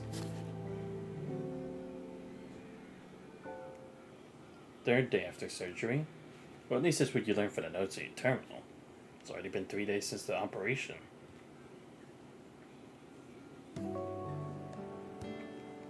Glance around once more and conclude you've been successfully transferred to a regular ward. Tremendously good news, as it means neither trauma, punishing, nor any potential infections are able to claim your life. Vera walks into the hospital room carrying a bag of apples, the scene that greets her. The unfortunate soul from FOS apparently couldn't contact anyone. Holding up their terminal, used its spiderweb screen as a mirror while gently tucking up the bandages and gauze on their face. See the construct enter, you freeze and set down your terminal. Who are you? Great. Looks like they've rebooted again.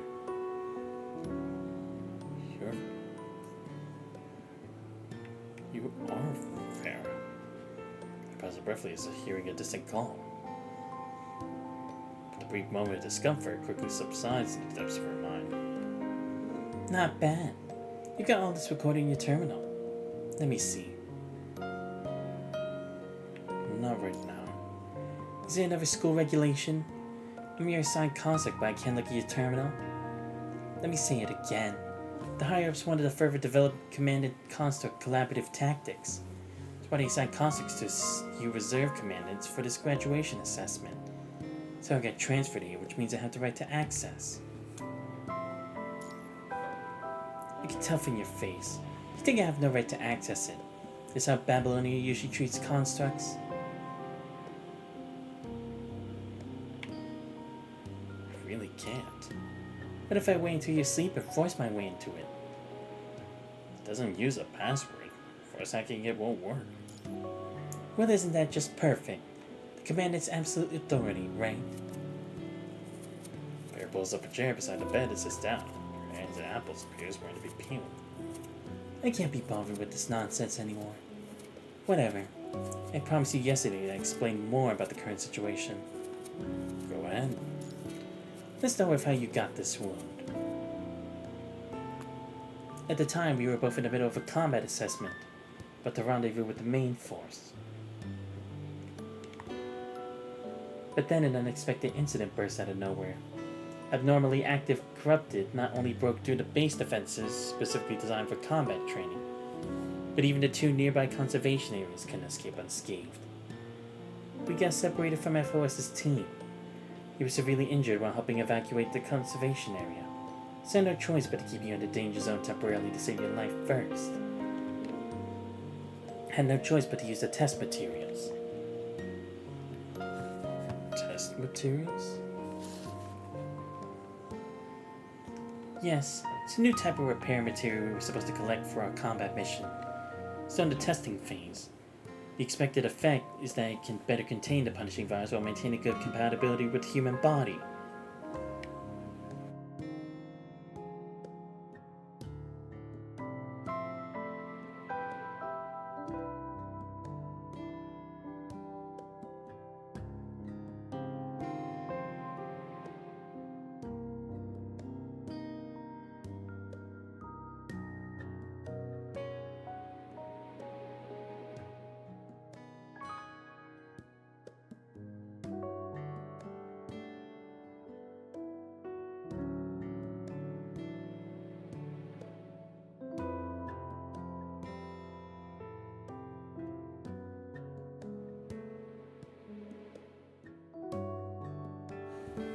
It might become better material for protective suits and surgical repairs in the future. And deliberately explain this in simple terms. From this you can imagine just how valuable it actually is. Would these assets really be used so casually in combat simulations?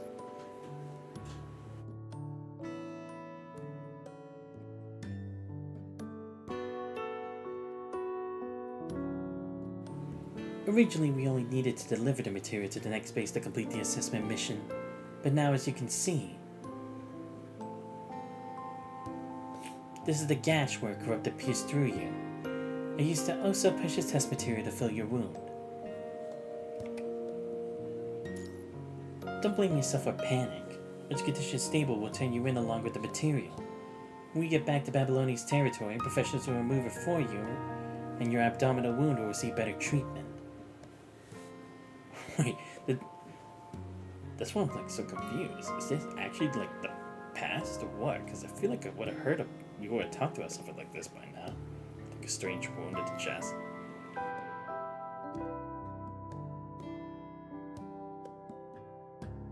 You're more dismantled to your superiors over the past few days? Didn't you just try to contact the outside world yourself? I saw you when I walked in. Were you able to reach anyone? You're right. I couldn't. That's right. All communication signals in this area have been affected. You can't get through, and neither can I. But there's some good news. Give us some important intel. Use the coordinates to a temporary Babylonian connection point. We just need to get there.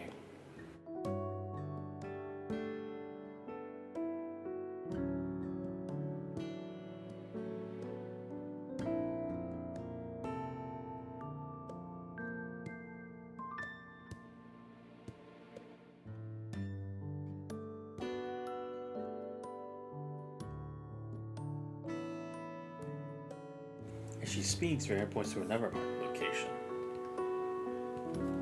I don't recall Babylonia ever setting up a connection point there. Temporary. That's what I said. There's been an unusual amount of corrupted activity in this area, so all arrangements have changed. I'm lying. It's actually a Kurano stronghold. You need to come back with me and hand over those materials or I won't be able to complete my mission. Oh. No, yeah, I guess this is the past, because, yeah, she did mainly work for Kurano before, too, right? Because, if I remember, both her and Lee used to be a part of Kurano before Lee got transferred to Grey Raven, and then I was a member of the of Cerberus.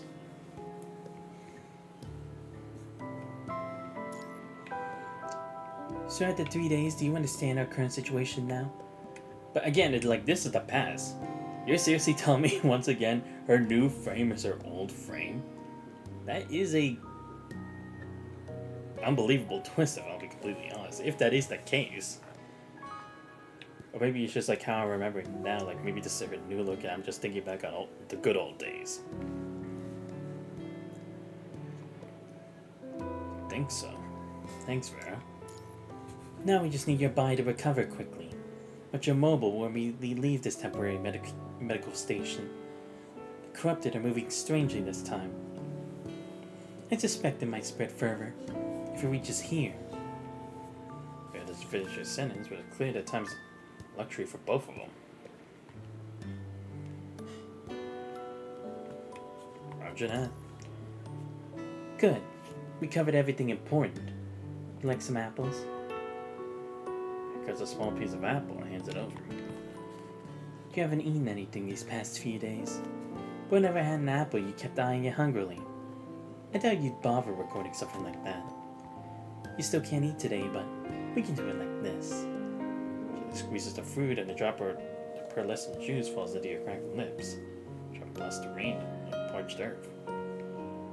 She licks your lips, she smiles in response. Look at you with your face all wrapped in bandages.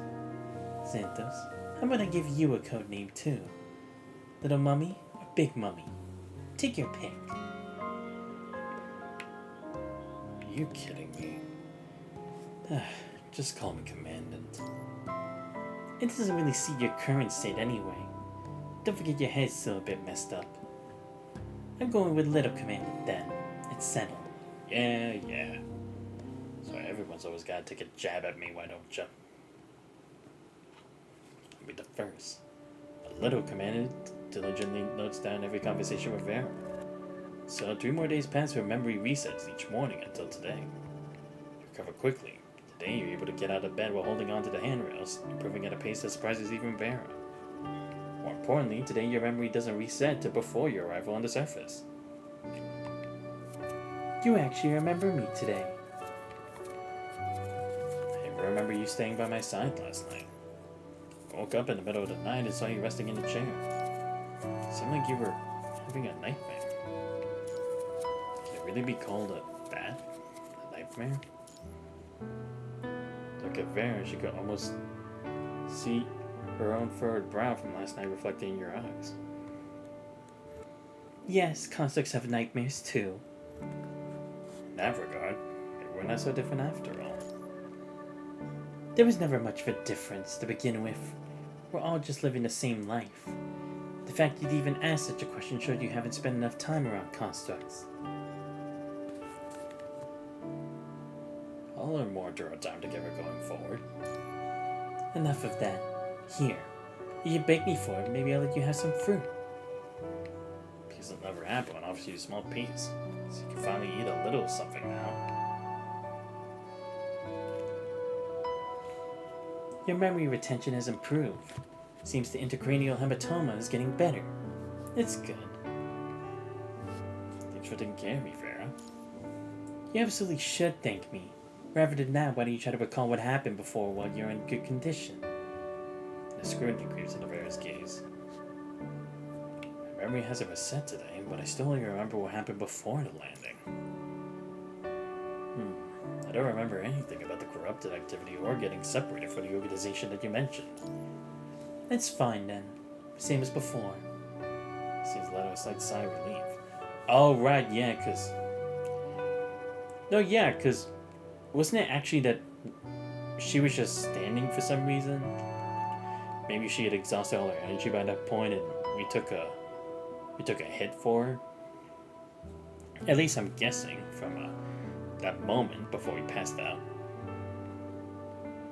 Why don't you tell me about yourself instead? I don't really know much about you, little commandant. Like what?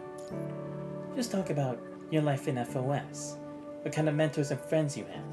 Things like that. It's quite a long story. Though your memory hasn't retained much, this past week of your interactions has been meticulously recorded in your terminal.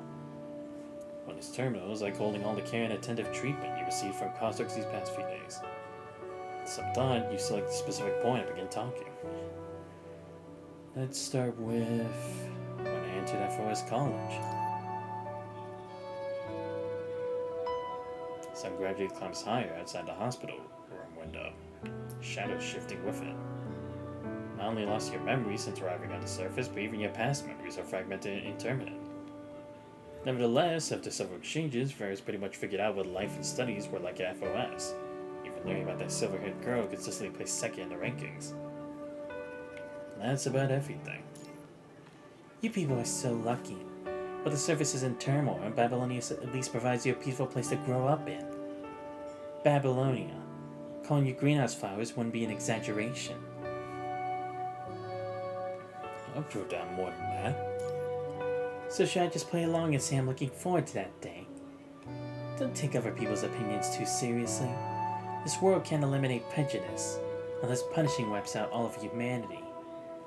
What about you, Vera? Me? Why did you become a construct? What was your past like? I suddenly freezes mid-bite. For a moment, she seems transported back in time, to a time before she became a construct, even before she graduated from the military academy. She can almost see that arrogant, neurotic old man sitting on a hospital bed responding to her life story with a sneer, "You're making that up."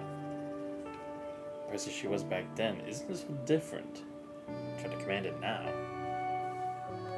She had the same sharpness and passion, but hers was buried beneath the coldness that the punishing brought in 2160.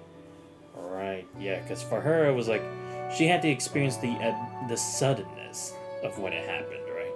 But for us, it's like we at least know of it, we just haven't actually experienced it, like firsthand. She blinks, and the old ugly figure flashes away. Because for her now is only a new generation of humans still studying at the military academy. Garibald's eyes full of curiosity. Finds yourself at a loss of words, finding it difficult even to fabricate a response. So that's it. That's why I'm interested in you. What? It's nothing. You want to hear it, so I'll tell you.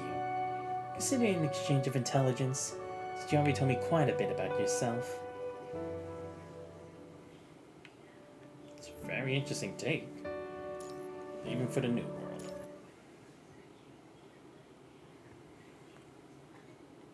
The synchronization process. Progress. 49%.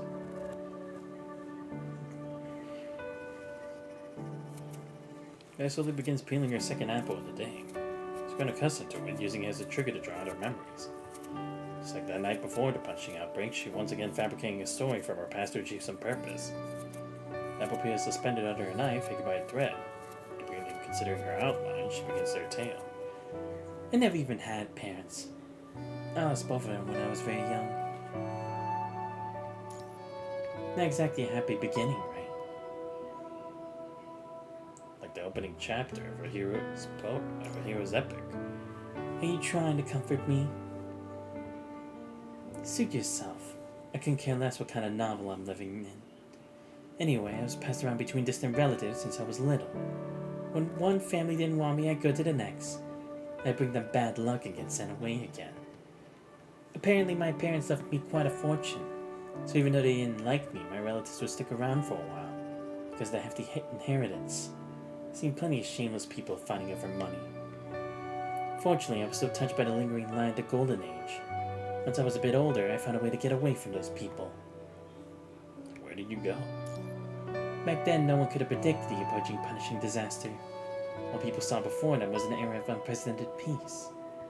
In those days, most people were planning for a more stable life, myself included. My grades and physical aptitude were pretty good, so I chose to enter a formal officer academy. Quite different from the mercenary systems at that time. Long story short, I had a stable career path. That was the best choice for you at the time, wasn't it? I could get away from those annoying relatives, move into government-provided dormitories, and my performance was good enough, maybe even get stationed somewhere peaceful and cushy as an officer for a few years. You must have had excellent grades.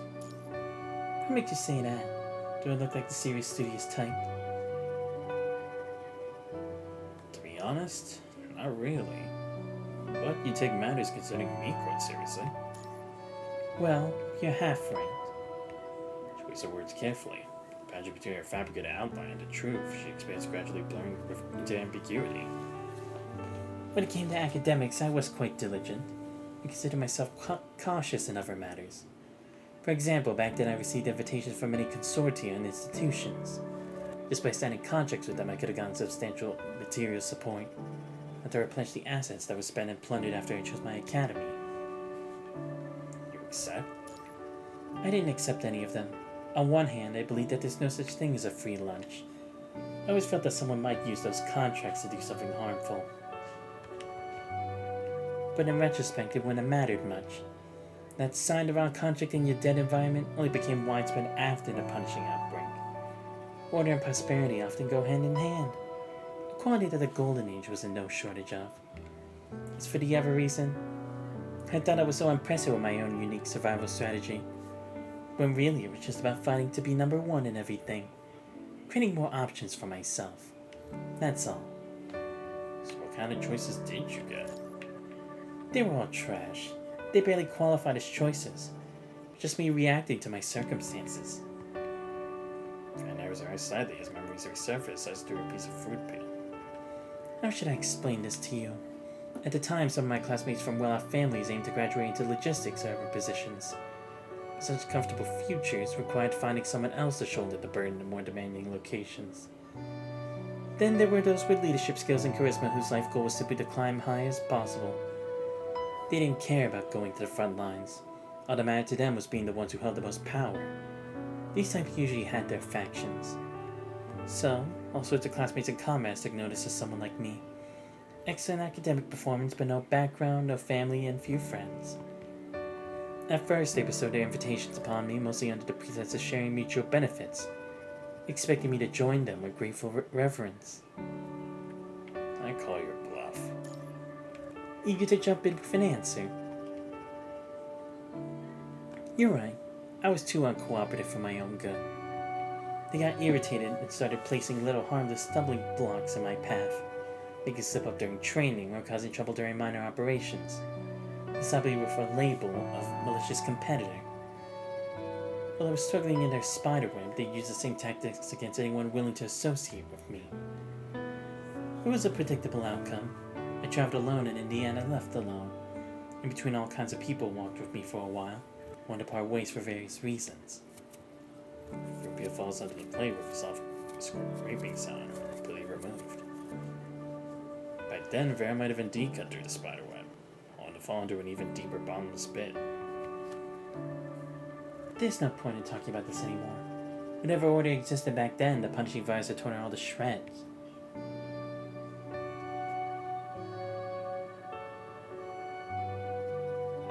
Whether you believe it or not is entirely up to you. What do you think? Suddenly realizes their listener hasn't responded for quite some time. Looks up toward the hospital bed, only to freeze in surprise.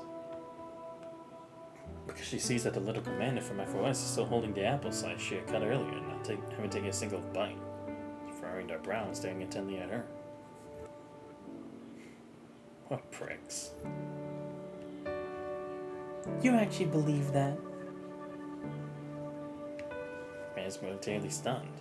For a moment, Vera hears the words the man spoke many years ago echoing in her ears. You made that up, didn't you?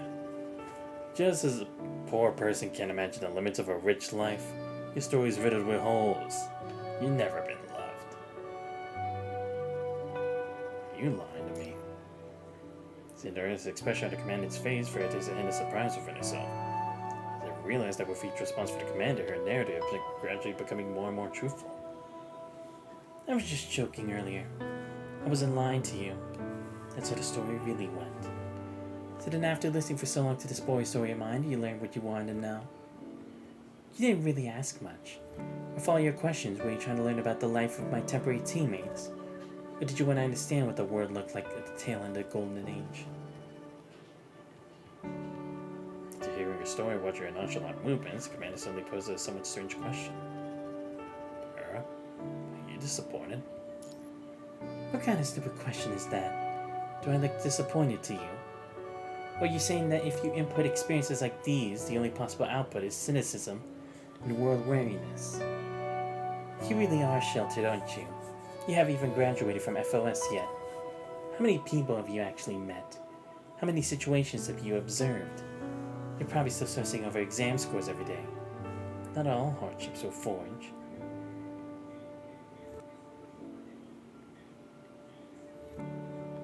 But that was the Golden Age. The story I'm hearing is still one like this. If you're with me, I'd probably be very disappointed. I'm not disappointed at all, because I never expected anything in the first place. I've always known what human nature is really like. It's precisely because of this that I don't think the punishing had much impact on me. After all, humans are the same wherever they go. I merely jump from one web into another. Do I really have to talk about how I feel? Why are you so intent on dissecting me, little commander? Vera visually bites into the apple. If I must say it, then I despise human civilization. Choose your words carefully before you speak. I don't adhere to sanctimonious attempts at reconciliation. I'm just somewhat grateful. For what? I'm just grateful that you made it through it all. You've come all this way. You find yourself confronted with yet another completely unexpected response. Your sarcastic comebacks with nowhere to land. Over the years, she tracked down traitors, interrogated criminals, and confronted all sorts of people.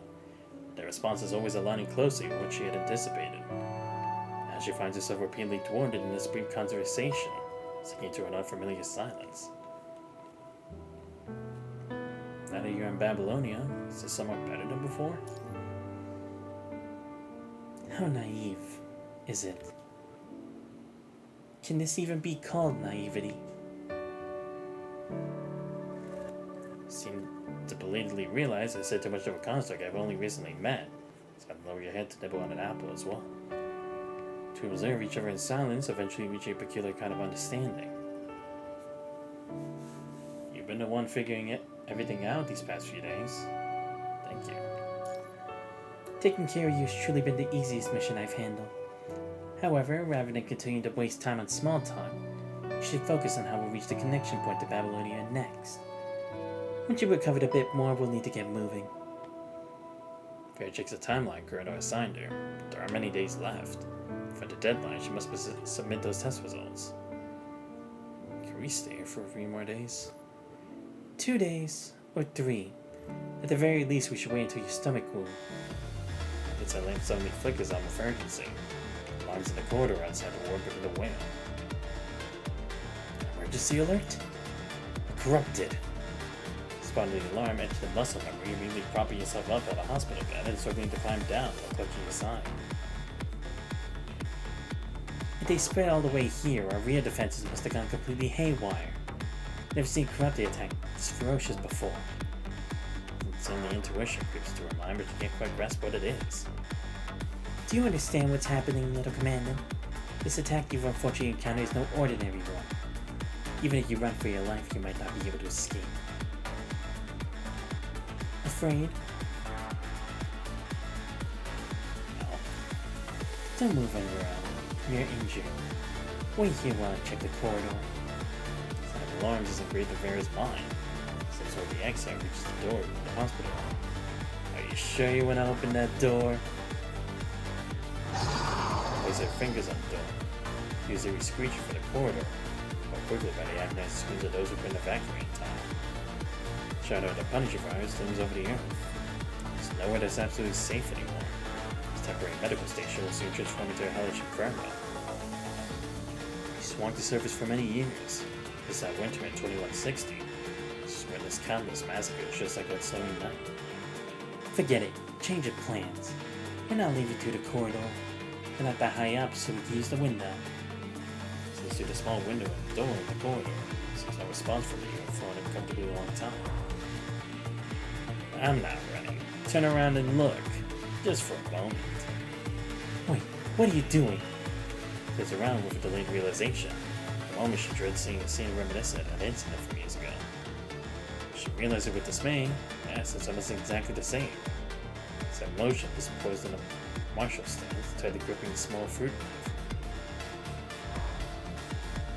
Your sharpness too will inevitably be dulled until you reach this tragic end that awaits you. The person in the sun laughed. My dear Commander, you plan to perform a ritual for me. It's only one way to lift my boredom. Standing in confusion, not showing no recognition of her absurd question. Vera? I thought you'd be different from those damn bastards. Don't understand what she's talking about. Just furrow your brow, grip the small knife tightly, and speak with determination. I think you might be mistaken. Two will always be Vera. Follow Vera's gaze to the fruit knife, seemingly understanding something. I don't have anything better, so I'll have to use this. Not for the tactical command I'm supposed to give. Based on my assessment of the situation, I must retreat. Vera, clears a path. Wherever you go, I'll be right behind you. The blood spraying everywhere, a snow of wind rushing through shattered windows, the corpse of a madman satisfied. Just a lonely, vulnerable human who hasn't even graduated yet without a proper weapon, injured and unsteady on their feet. This very same person sits on brandishing a laughably tiny fruit knife while solemnly talking about some situation assessment. He even said clears a path. Feels like a mad dog who had been fighting in the sewers for years, suddenly encountering a proper soldier moving around an ID bag with a fruit knife.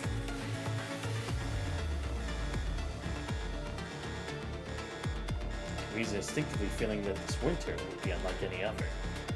Alright. The escape starts now. No matter what, you better keep up with me. Even if it costs you your life. Got that? Whoa, what the heck? Seems to diverge into different paths.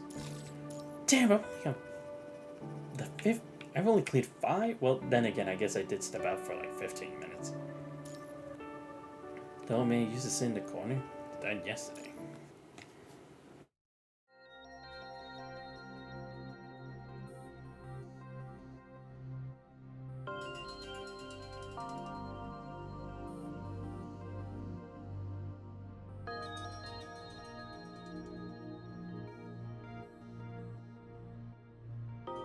In a dimly lit corner, several holographic projections appear one after another. Shadowy figures gather around a round table. Silently exchanging glances and confirm each other's identities. We're missing someone. Let's wait a moment. After a minute passes the meeting convener seems to sense something for everyone's silence. Where are we? Where are they? Should we still wait? That old man who used to sit in the corner, they died yesterday. Don't look at me. I just found out myself. I don't even know his funeral will be arranged yet.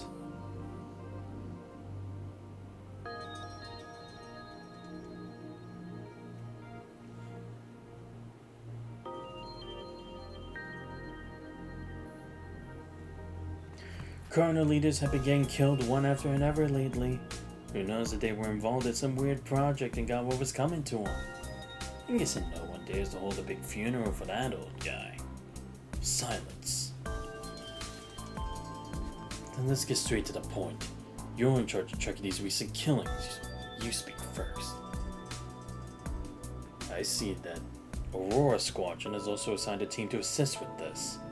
Those are charged to provide updates as well.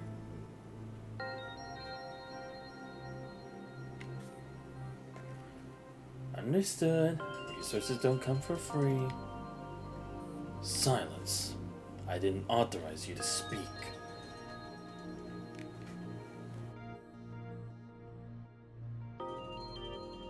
Wait, I'm the one in charge here. His inner impudence and his youthful voice. He speaks, he activates his projection permissions.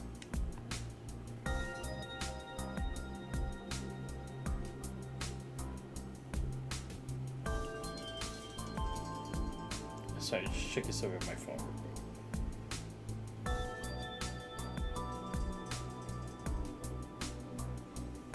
In an instant, everyone in the meeting can see the young man's face, as well as his surroundings. He's in what appears to be a prison-like environment, sitting amid a strange pile of netting, dried salted fish hanging from rusted bars above his head.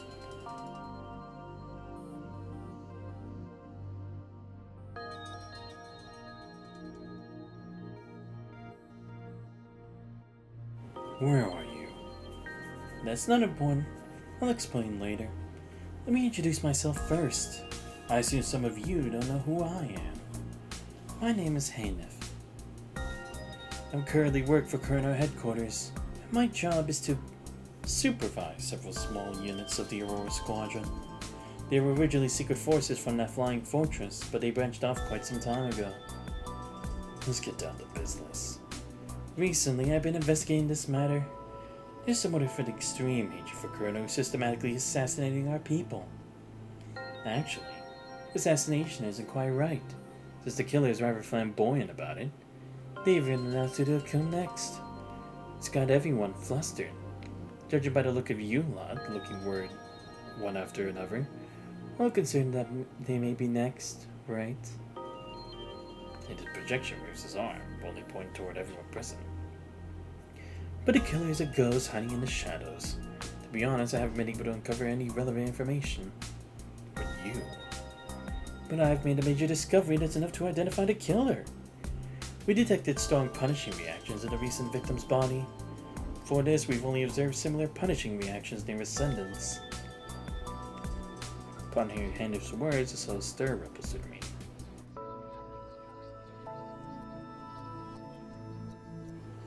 The projections begin whispering to each other. Some discuss countermeasures against the crisis, while others seem excited about the potential ascendant.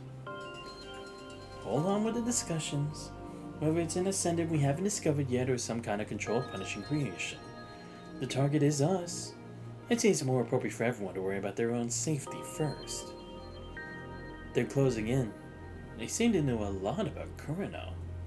Recently, I even discovered my Aurora Squadron base. Just a few days ago, I signed for the bodies of several Aurora Squadron members who were out on a mission, along with a special message meant for everyone here. The enemy specifically requested a ship, a small experimental vessel left by Daedalus.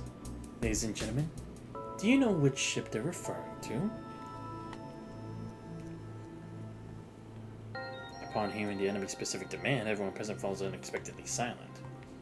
With this heavy silence, Hindif continues to provide additional information. Fine, I'll explain. That ship originally belonged to a small medical biotech company under Copperfield. Ah, great, that again. From what I understand, this company wasn't doing well financially. Even before the punishing virus during the late Golden Age, the entire company was acquired by Daedalus, which once belonged to Kurano. The small vessel should have been an insignificant asset, yet its usage rights were also painstakingly transferred in the acquisition. Furthermore, after the punishing virus, that ship surprisingly logged quite a few more additional voyages. I suspect Daedalus used it to transport something important at the time. But what exactly that was, I can't even guess. Everyone here is older than me, and judging by your expressions, you definitely know more about this.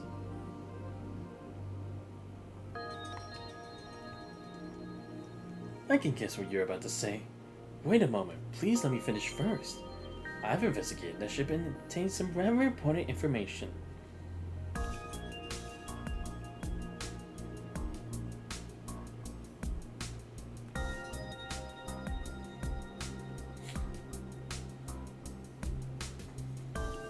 It was specifically configured with a key.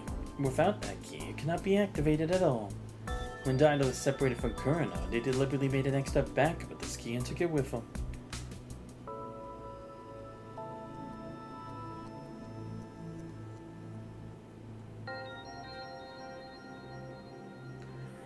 I read that Kurano's headquarters spent many years attempting to recover this illegally backed up key, even dispatching a highly promising construct special operations team for Kurano's Special Operations Division. The result was almost total annihilation. Some Kurano members find Hindif's dramatic storytelling giving them a headache. Some already pressed their hands against their foreheads. The matter concerning that ship is ancient history, and while it involves numerous complications, it shouldn't be connected to recent events. After all, of all the living people, living constructs connected to this, only one remains. So you're saying that Kurano doesn't intend to provide the key either? I can't believe all the experience I accumulated has been for nothing. Don't you people understand? I need to investigate this matter. The enemy has specifically requested the ship by name. You can't possibly refuse to give me even the slightest piece of information, can you? Shadowy Figure responds with nothing but an even deeper silence. What? So you won't disclose anything to me? Expect me to create a miracle? Fine then. I haven't finished yet. Let me add to that. With everyone's watchful gaze, Hindif raises his eyebrows deliberately. Another indication that the enemy thoroughly understands Kurano is that they've apparently synchronized this message with Babylonia as well. Babylonia has moved quickly. They've already dispatched people to recover the key. You're counting on the original in our possession, but they're directly searching for the duplicate copy that Daedalus backed up years ago. Looks like they're preparing to investigate that ship. We failed to recover it back then, so who knows? Maybe Babylonia will actually manage to find it.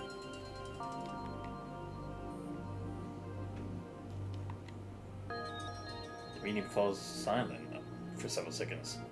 This dialogue delivered like a drawn-out storytelling finally provokes the ire of the meeting's initiator. This critical information should have been disclosed at the beginning of the meeting. What else haven't you told us? Explain everything at once. This isn't a playground for your theatrics. Fine. I promise to tell you everything in one go this time.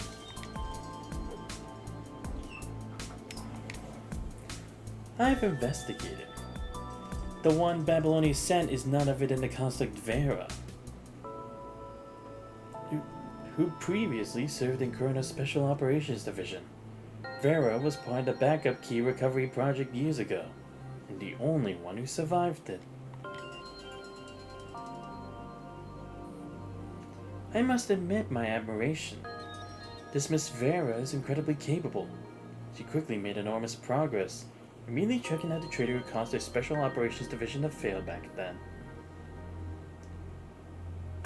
She extracted information from the traitors, so she's very likely already found the backup key. even before our meeting began. And not just that, she might have just found a ship too. Just now she set sail with that very ship. What do you mean, might have? This already happened, Hanef. And there's more. Babylonia clearly considers this mission extremely important, as they even send a Grey River commandant to secretly collaborate with her. Oh. Wait, what? Oh, okay, I see. Wait. No, this one makes sense. No, wait, the Grey River... What? I'm so confused. So this is the present then. But we're kind of acting like it's the past. Or maybe I just lost my memories up until that point, I guess. It's so confusing. No, maybe it actually is just that. Like, I just lost my memories up to that point. But then again, it's like, dude, I keep missing my memories too many times already. Like, are we ever gonna stop that at some point? Hey, Nef. In one go. I'm not done yet. Slow down. Why no rush? Oh, and please don't blame me for incompetence in letting such an important matter slip by, standing by while those two do all the work. I must emphasize that I actually completed this mission quite well. I didn't miss such a good opportunity to get involved. I directly assisted Babylonia's operation throughout the whole thing, providing considerable support to Vera and that commandant. I can confidently say that finding the backup key in the ship was partly due to Kurano's contribution. Now, Babylonia has proactively expressed their willingness to accept relevant information provided by Kurano. Sounds like we're about to embark on a pleasant journey of cooperation with Babylonia. Alright, I finished reporting all my updates in one go. That's a wrap. Then everyone's willing to dig up those long-buried matters, right? Or rather, you have no choice but to dig them up now, right? Where exactly is the experimental ship heading? I investigated and discovered it's equipped with an automated navigation system, but the destination wasn't specified. Is this destination what everyone's trying to conceal? The irritation brought on by Hanif's antics has yet to subside, his declaration that that's a wrap still echoing in everyone's ear. Meanwhile, Hanif himself continues like a non-stop shattering parent, valiantly trying to persuade the group. Let me give you a heads up. Kurano's influence in Parliament isn't what it used to be.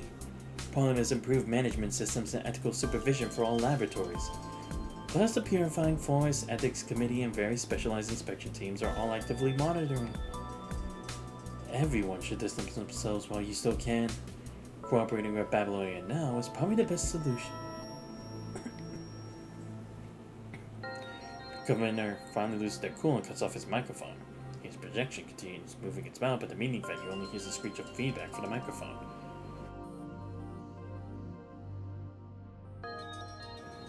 Regarding this matter, we'll deliberate and vote as soon as possible. For now, I must forbid you from taking the Aurora Squadron and acting without authorization again. And... The governor frowns and stops speaking when he notices Hannah's projection earnestly trying to communicate something, even raising and waving both hands wildly. Desperate, he looks extremely desperate. Didn't you finish already? What more could you possibly say? I absolutely did not act without authorization. I was forcibly taken onto this ship by the red-haired lunatic woman. Yes, I'm on a ship right now. We're auto-navigating toward an unknown location and Babylonia is tracking our course. From what I can tell, they won't rest until they find the final destination of this vessel. Hey, Nef. And his image vanishes completely, but this time the governor isn't the one who cut the connection. Wait, so he's with them? Oh, okay, no, yeah, he actually is with us. What the fuck? The red-haired woman stays dangerously at Hanef. And Rosa's terminal entered the corner, bringing the discussion to a abrupt end. We've heard just about everything we need to know from Kurano. There's quite enough from you. Stop trying to leak information about our situation. I suggest you be a good boy for the rest of the trip. What do you think? Vera is right. There really is an ascendant still on under humanity.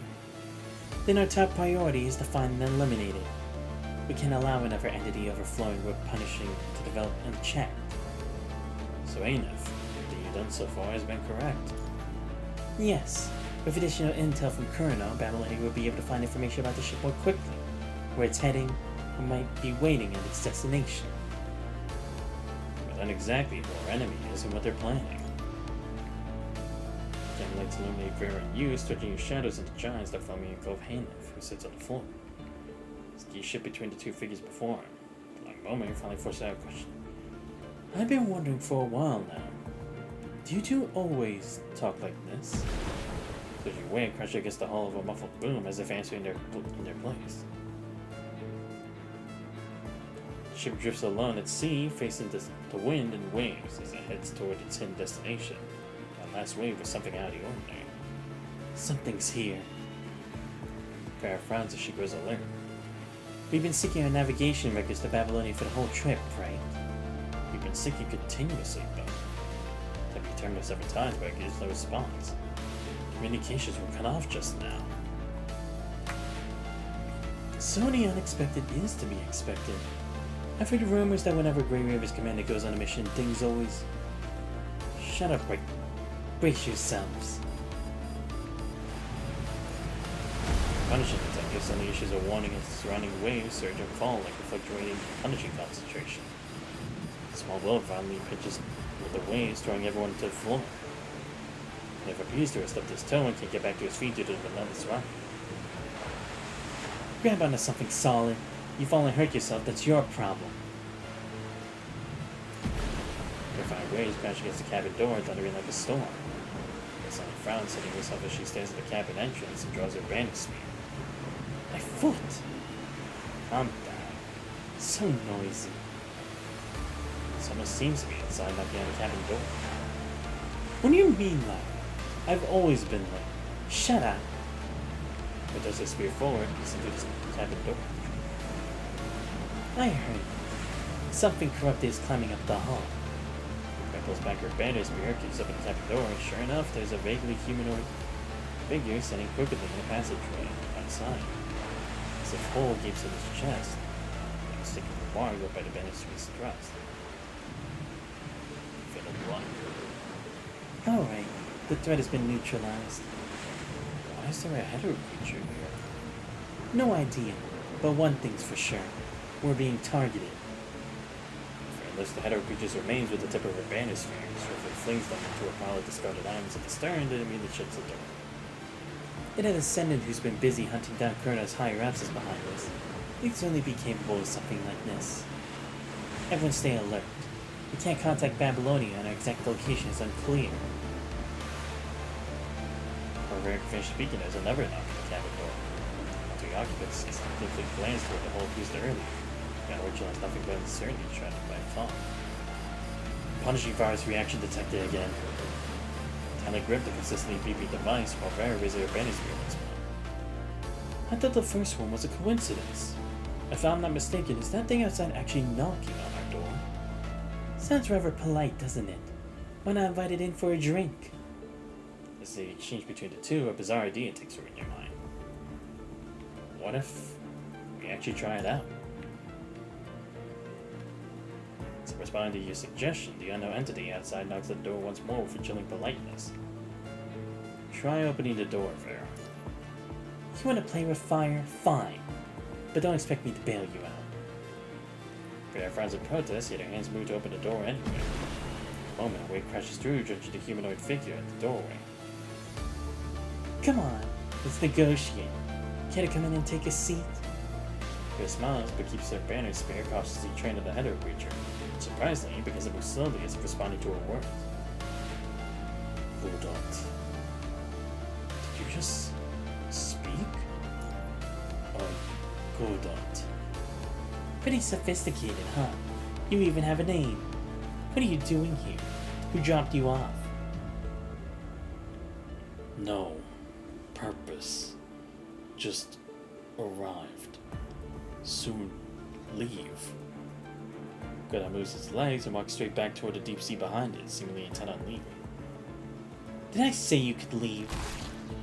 Vera hurls her banister once more, impaling the bizarre header creature and flinging it toward the stern, adding one more to the pile of refuse that are already there. There! Friendly negotiations concluded. Any objections? Vera closes the hatch a second time, then turns to look at the humans. No. Something still feels off. They couldn't be imitating humans, could they? Which one wants to die this time? Periodically yanks open the hatch, her banister raised high. Don't kill. Innocent. I see merchant. Trade. A sea merchant.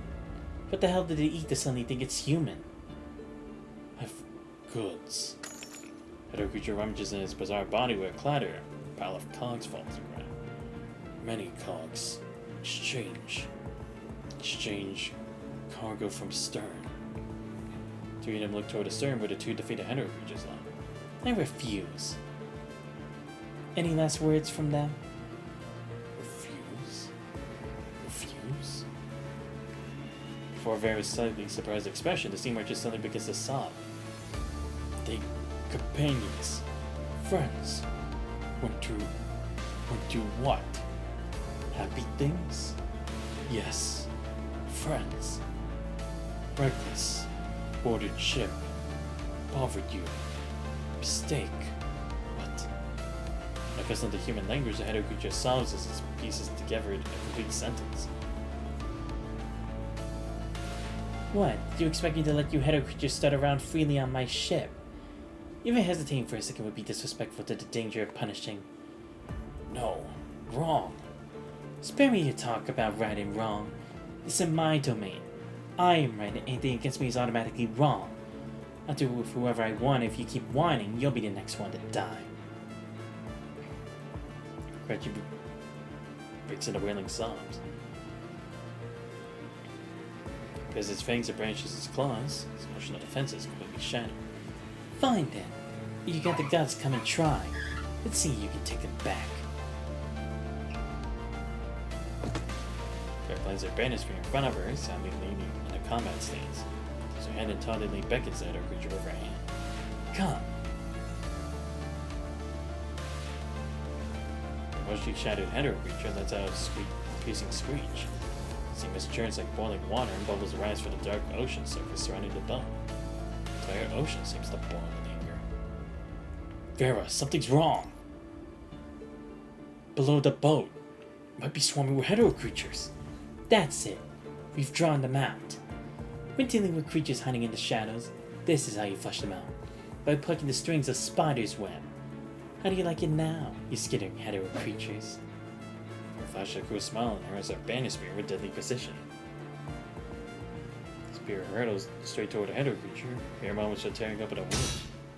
Hand reaches out for the misty sea, blocking Vera's attack. Oh, Vera narrows her eyes, and both sides lock weapons in a tense standoff. A humanoid figure slowly emerges from the sea mist. Like the twisted, indistinct header creatures, he appears to be nothing more than an ornate construct. Shows no sign of punishing reaction, yet somehow seems to have calmed the surging punishing energy, preventing the chaos from spreading further. we meet again, Vera. Again. Sense something's wrong, you raise your gun toward the dissipating sea mist. Why have you suddenly dropped your honorifics? Your imitation's rather clumsy, Lloyd. A humanoid figure fully emerges from the sea mist, standing before everyone in place of a reckless hetero creature. Please allow me to greet everyone while imitating this appearance. They will help us communicate more peacefully. Why did you lower your weapon? After all, you received it from my hands. Sen's body doesn't relax in the slightest. I'll never lower my weapon. If the dead are going to reappear before me like this, I should have crushed you all to dust in the first place.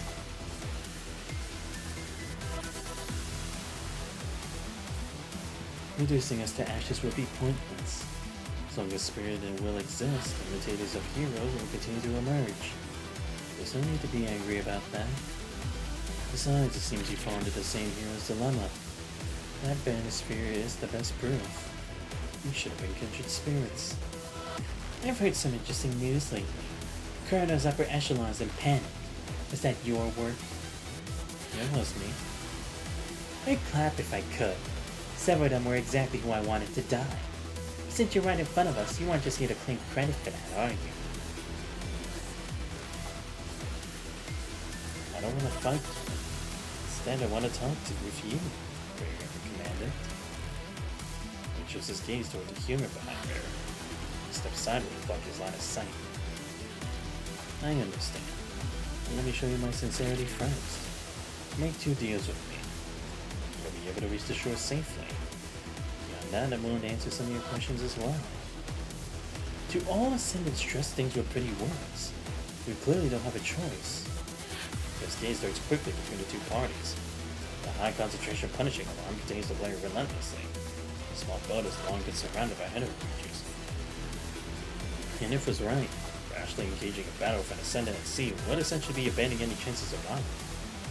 The deal is a hetero creature calling itself a sea merchant earlier mimicking you. Yes, but it's merely a small punishing offspring. The most parroting what it's heard. Those are cheap true evolution. Right, yeah, because they did the same by the, what's it called? By the old, purifying filter, right? The CPF? Back in the forest where the twins were birthed, right? Because there were some hetero creatures who had done that to, those wandering mercenaries who were just walking around until Roland led them to that place. Some of them were even mimicking, people. I apologize for the recklessness. I won't hold those 2 corpses of the sin against you. If it's about to punctuate his words, a smaller wave like this could easily overturn this small vessel. He steadies himself, keeping her eyes fixed on Lord. Let's talk about the deal. Don't get too greedy, Lord. You'll agree to this. I want to exchange interesting stories. The stories are valuable enough, I'm willing to be their chronicler, giving them into new legends. Something wrong with our commander? They're yours? You think they're yours? This particular attempt to act like we're related in any way is disgusting. You will be ours. His gaze passes beyond the humans, fixed on the distant ocean. I've been wandering this boundless world for far too long. If you're willing, I can go first. I don't really not so interesting story. I'm all ears. In a certain corner of this world, there's a group of people who race almost every day. They compete against each other, racing to see who will be the first to reach the end of a long road. Discover what actually lies at its end. A dull beginning. It's even more tedious. No one's ever won this race. And those who ran beyond everyone's sight never returned. I finished my story. The rest of the story was even more boring. Yes, like an open ending hastily written by an author who has ended their work being cut short or heavily edited. Can we make a deal based on the story now? Sure, we'll give you an equally terrible story as well. That means on our fantasy. The protagonist of this story is an exceptional assassin. Any mission entrusted to her never fails. But during an unusual disaster, she was saved by a stranger who inexplicably showed her kindness. Instead, the stranger suffered severe injuries as a result of trying to save her. I understand. She became a dead detective in that moment. Perhaps. The stranger survived, but with a massive gash in his stomach and brain damage. To repay this unsolicited kindness, the assassin had no choice but to care for them, dragged along this piece of dead weight while continuing to complete her missions. In short, everything became incredibly complicated, reaching a level of complication the assassin had never encountered before. And then what happened? I seemed to have developed an interest. Later, the punishing spread to the temporary medical station, forced the assassin to drag the stranger away and flee, no clear destination in mind. What happened after that? There's something to explain to you. And what happened after that?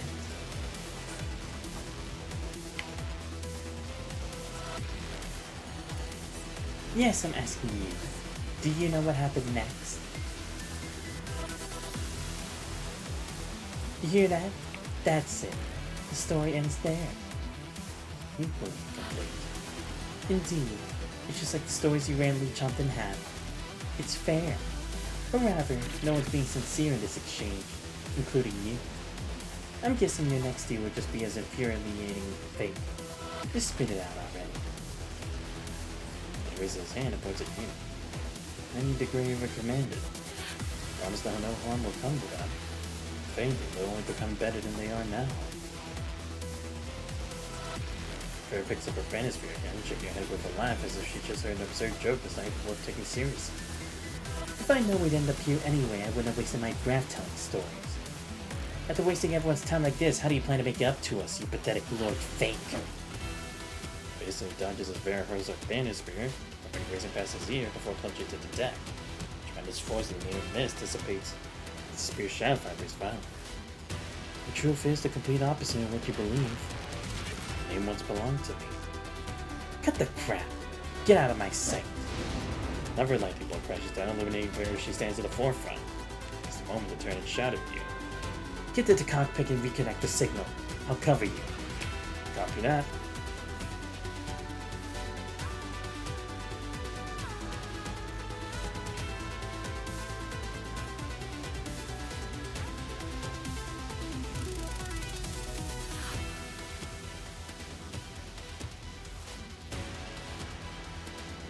I've seen too many struggles like this. If there were another way, I wouldn't have been forced to take such measures. It's easier for utility, human. What emerges from the curtain of rain and lightning. Bonnie walked through wounds from Vera's attacks, yet these injuries don't hinder his movements in the slightest. The curtain of rain falls around him as he tightly grips the scythe, raising high above his head. Sever. His ice raises sharp edge, cleaves it downwards at the center of the ship's hull, as the sea water upon gush to the newly formed breach. Oh no. But second, you take in your surroundings. Vera's leaping toward you with a tense face, while Hanif, realizing he is on his own in this chaos, has already firmly wrapped himself around a relatively sturdy pipe. Fortunately, you realize you're the one who's in most danger. Reach out towards Vera. Oh, okay, so what I was seeing actually was the past. Like about that former Vera and myself. Okay. But that's interesting. Well, at least now it actually makes sense. It's too late. Found out it was just seawater and ghosts, you dragging them down into depths in one salvage gulp. You're prepared to hold their breath. But the header creatures hiding beneath the ship have no intention of letting anyone escape. So following orders, they suppress their primal instincts and don't immediately tear you apart. But they still shattered the blade you managed to draw. Everyone latches onto your code, frantically dragging you deeper into the depths. Pebbles escape from your mouth, floating upward, but the surface is no longer visible. What do they need the command for? Struggling grows weaker, vision darkening under the waves. Able to hold in any longer, you involuntarily gasp for air, but only bitter salt water floods into your lungs. To a spasm as you reflexively try to cough. It's like his way from drowning.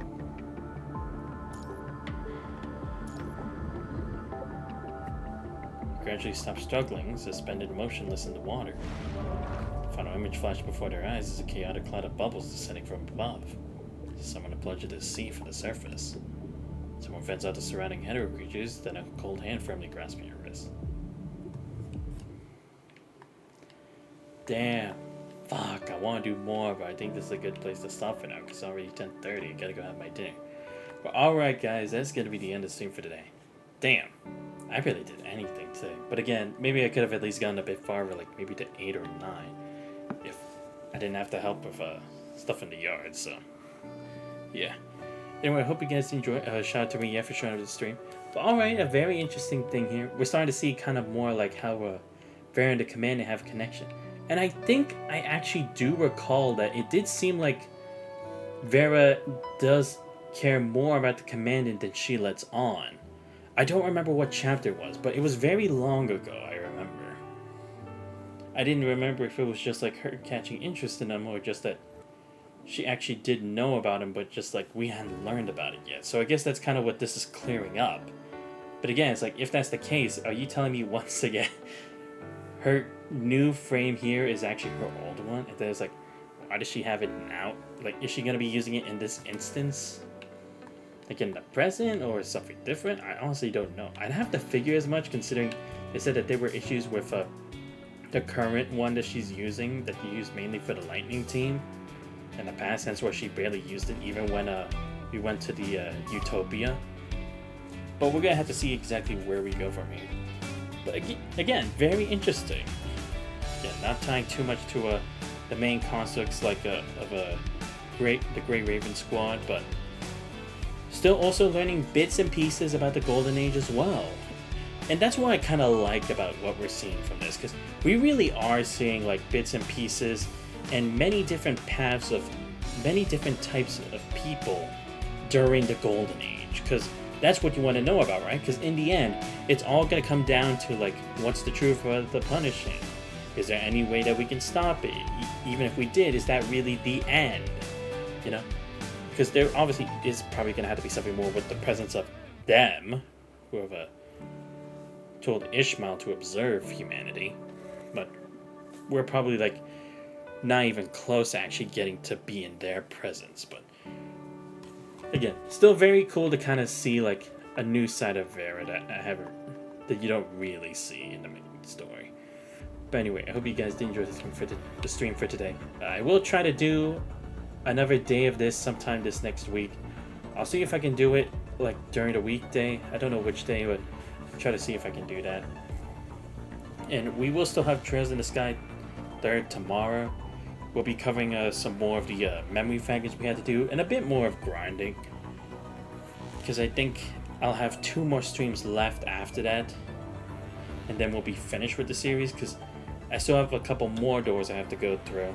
And I believe that'll also take a while. And then once we're done with those, we should be able to like go to the finale after that.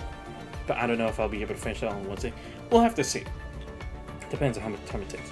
But anyway, if you guys did enjoy the stream, but you guys aren't already following the channel, please make sure to leave a follow. Much appreciated. Check out my YouTube channel, I post a lot of VOD. Subscribe as well. Enjoy the Discord, you guys not already. Links to all those are on the channel. But this has been Santa's Voice. I hope you guys have a great rest of your night. See you guys next time. Bro.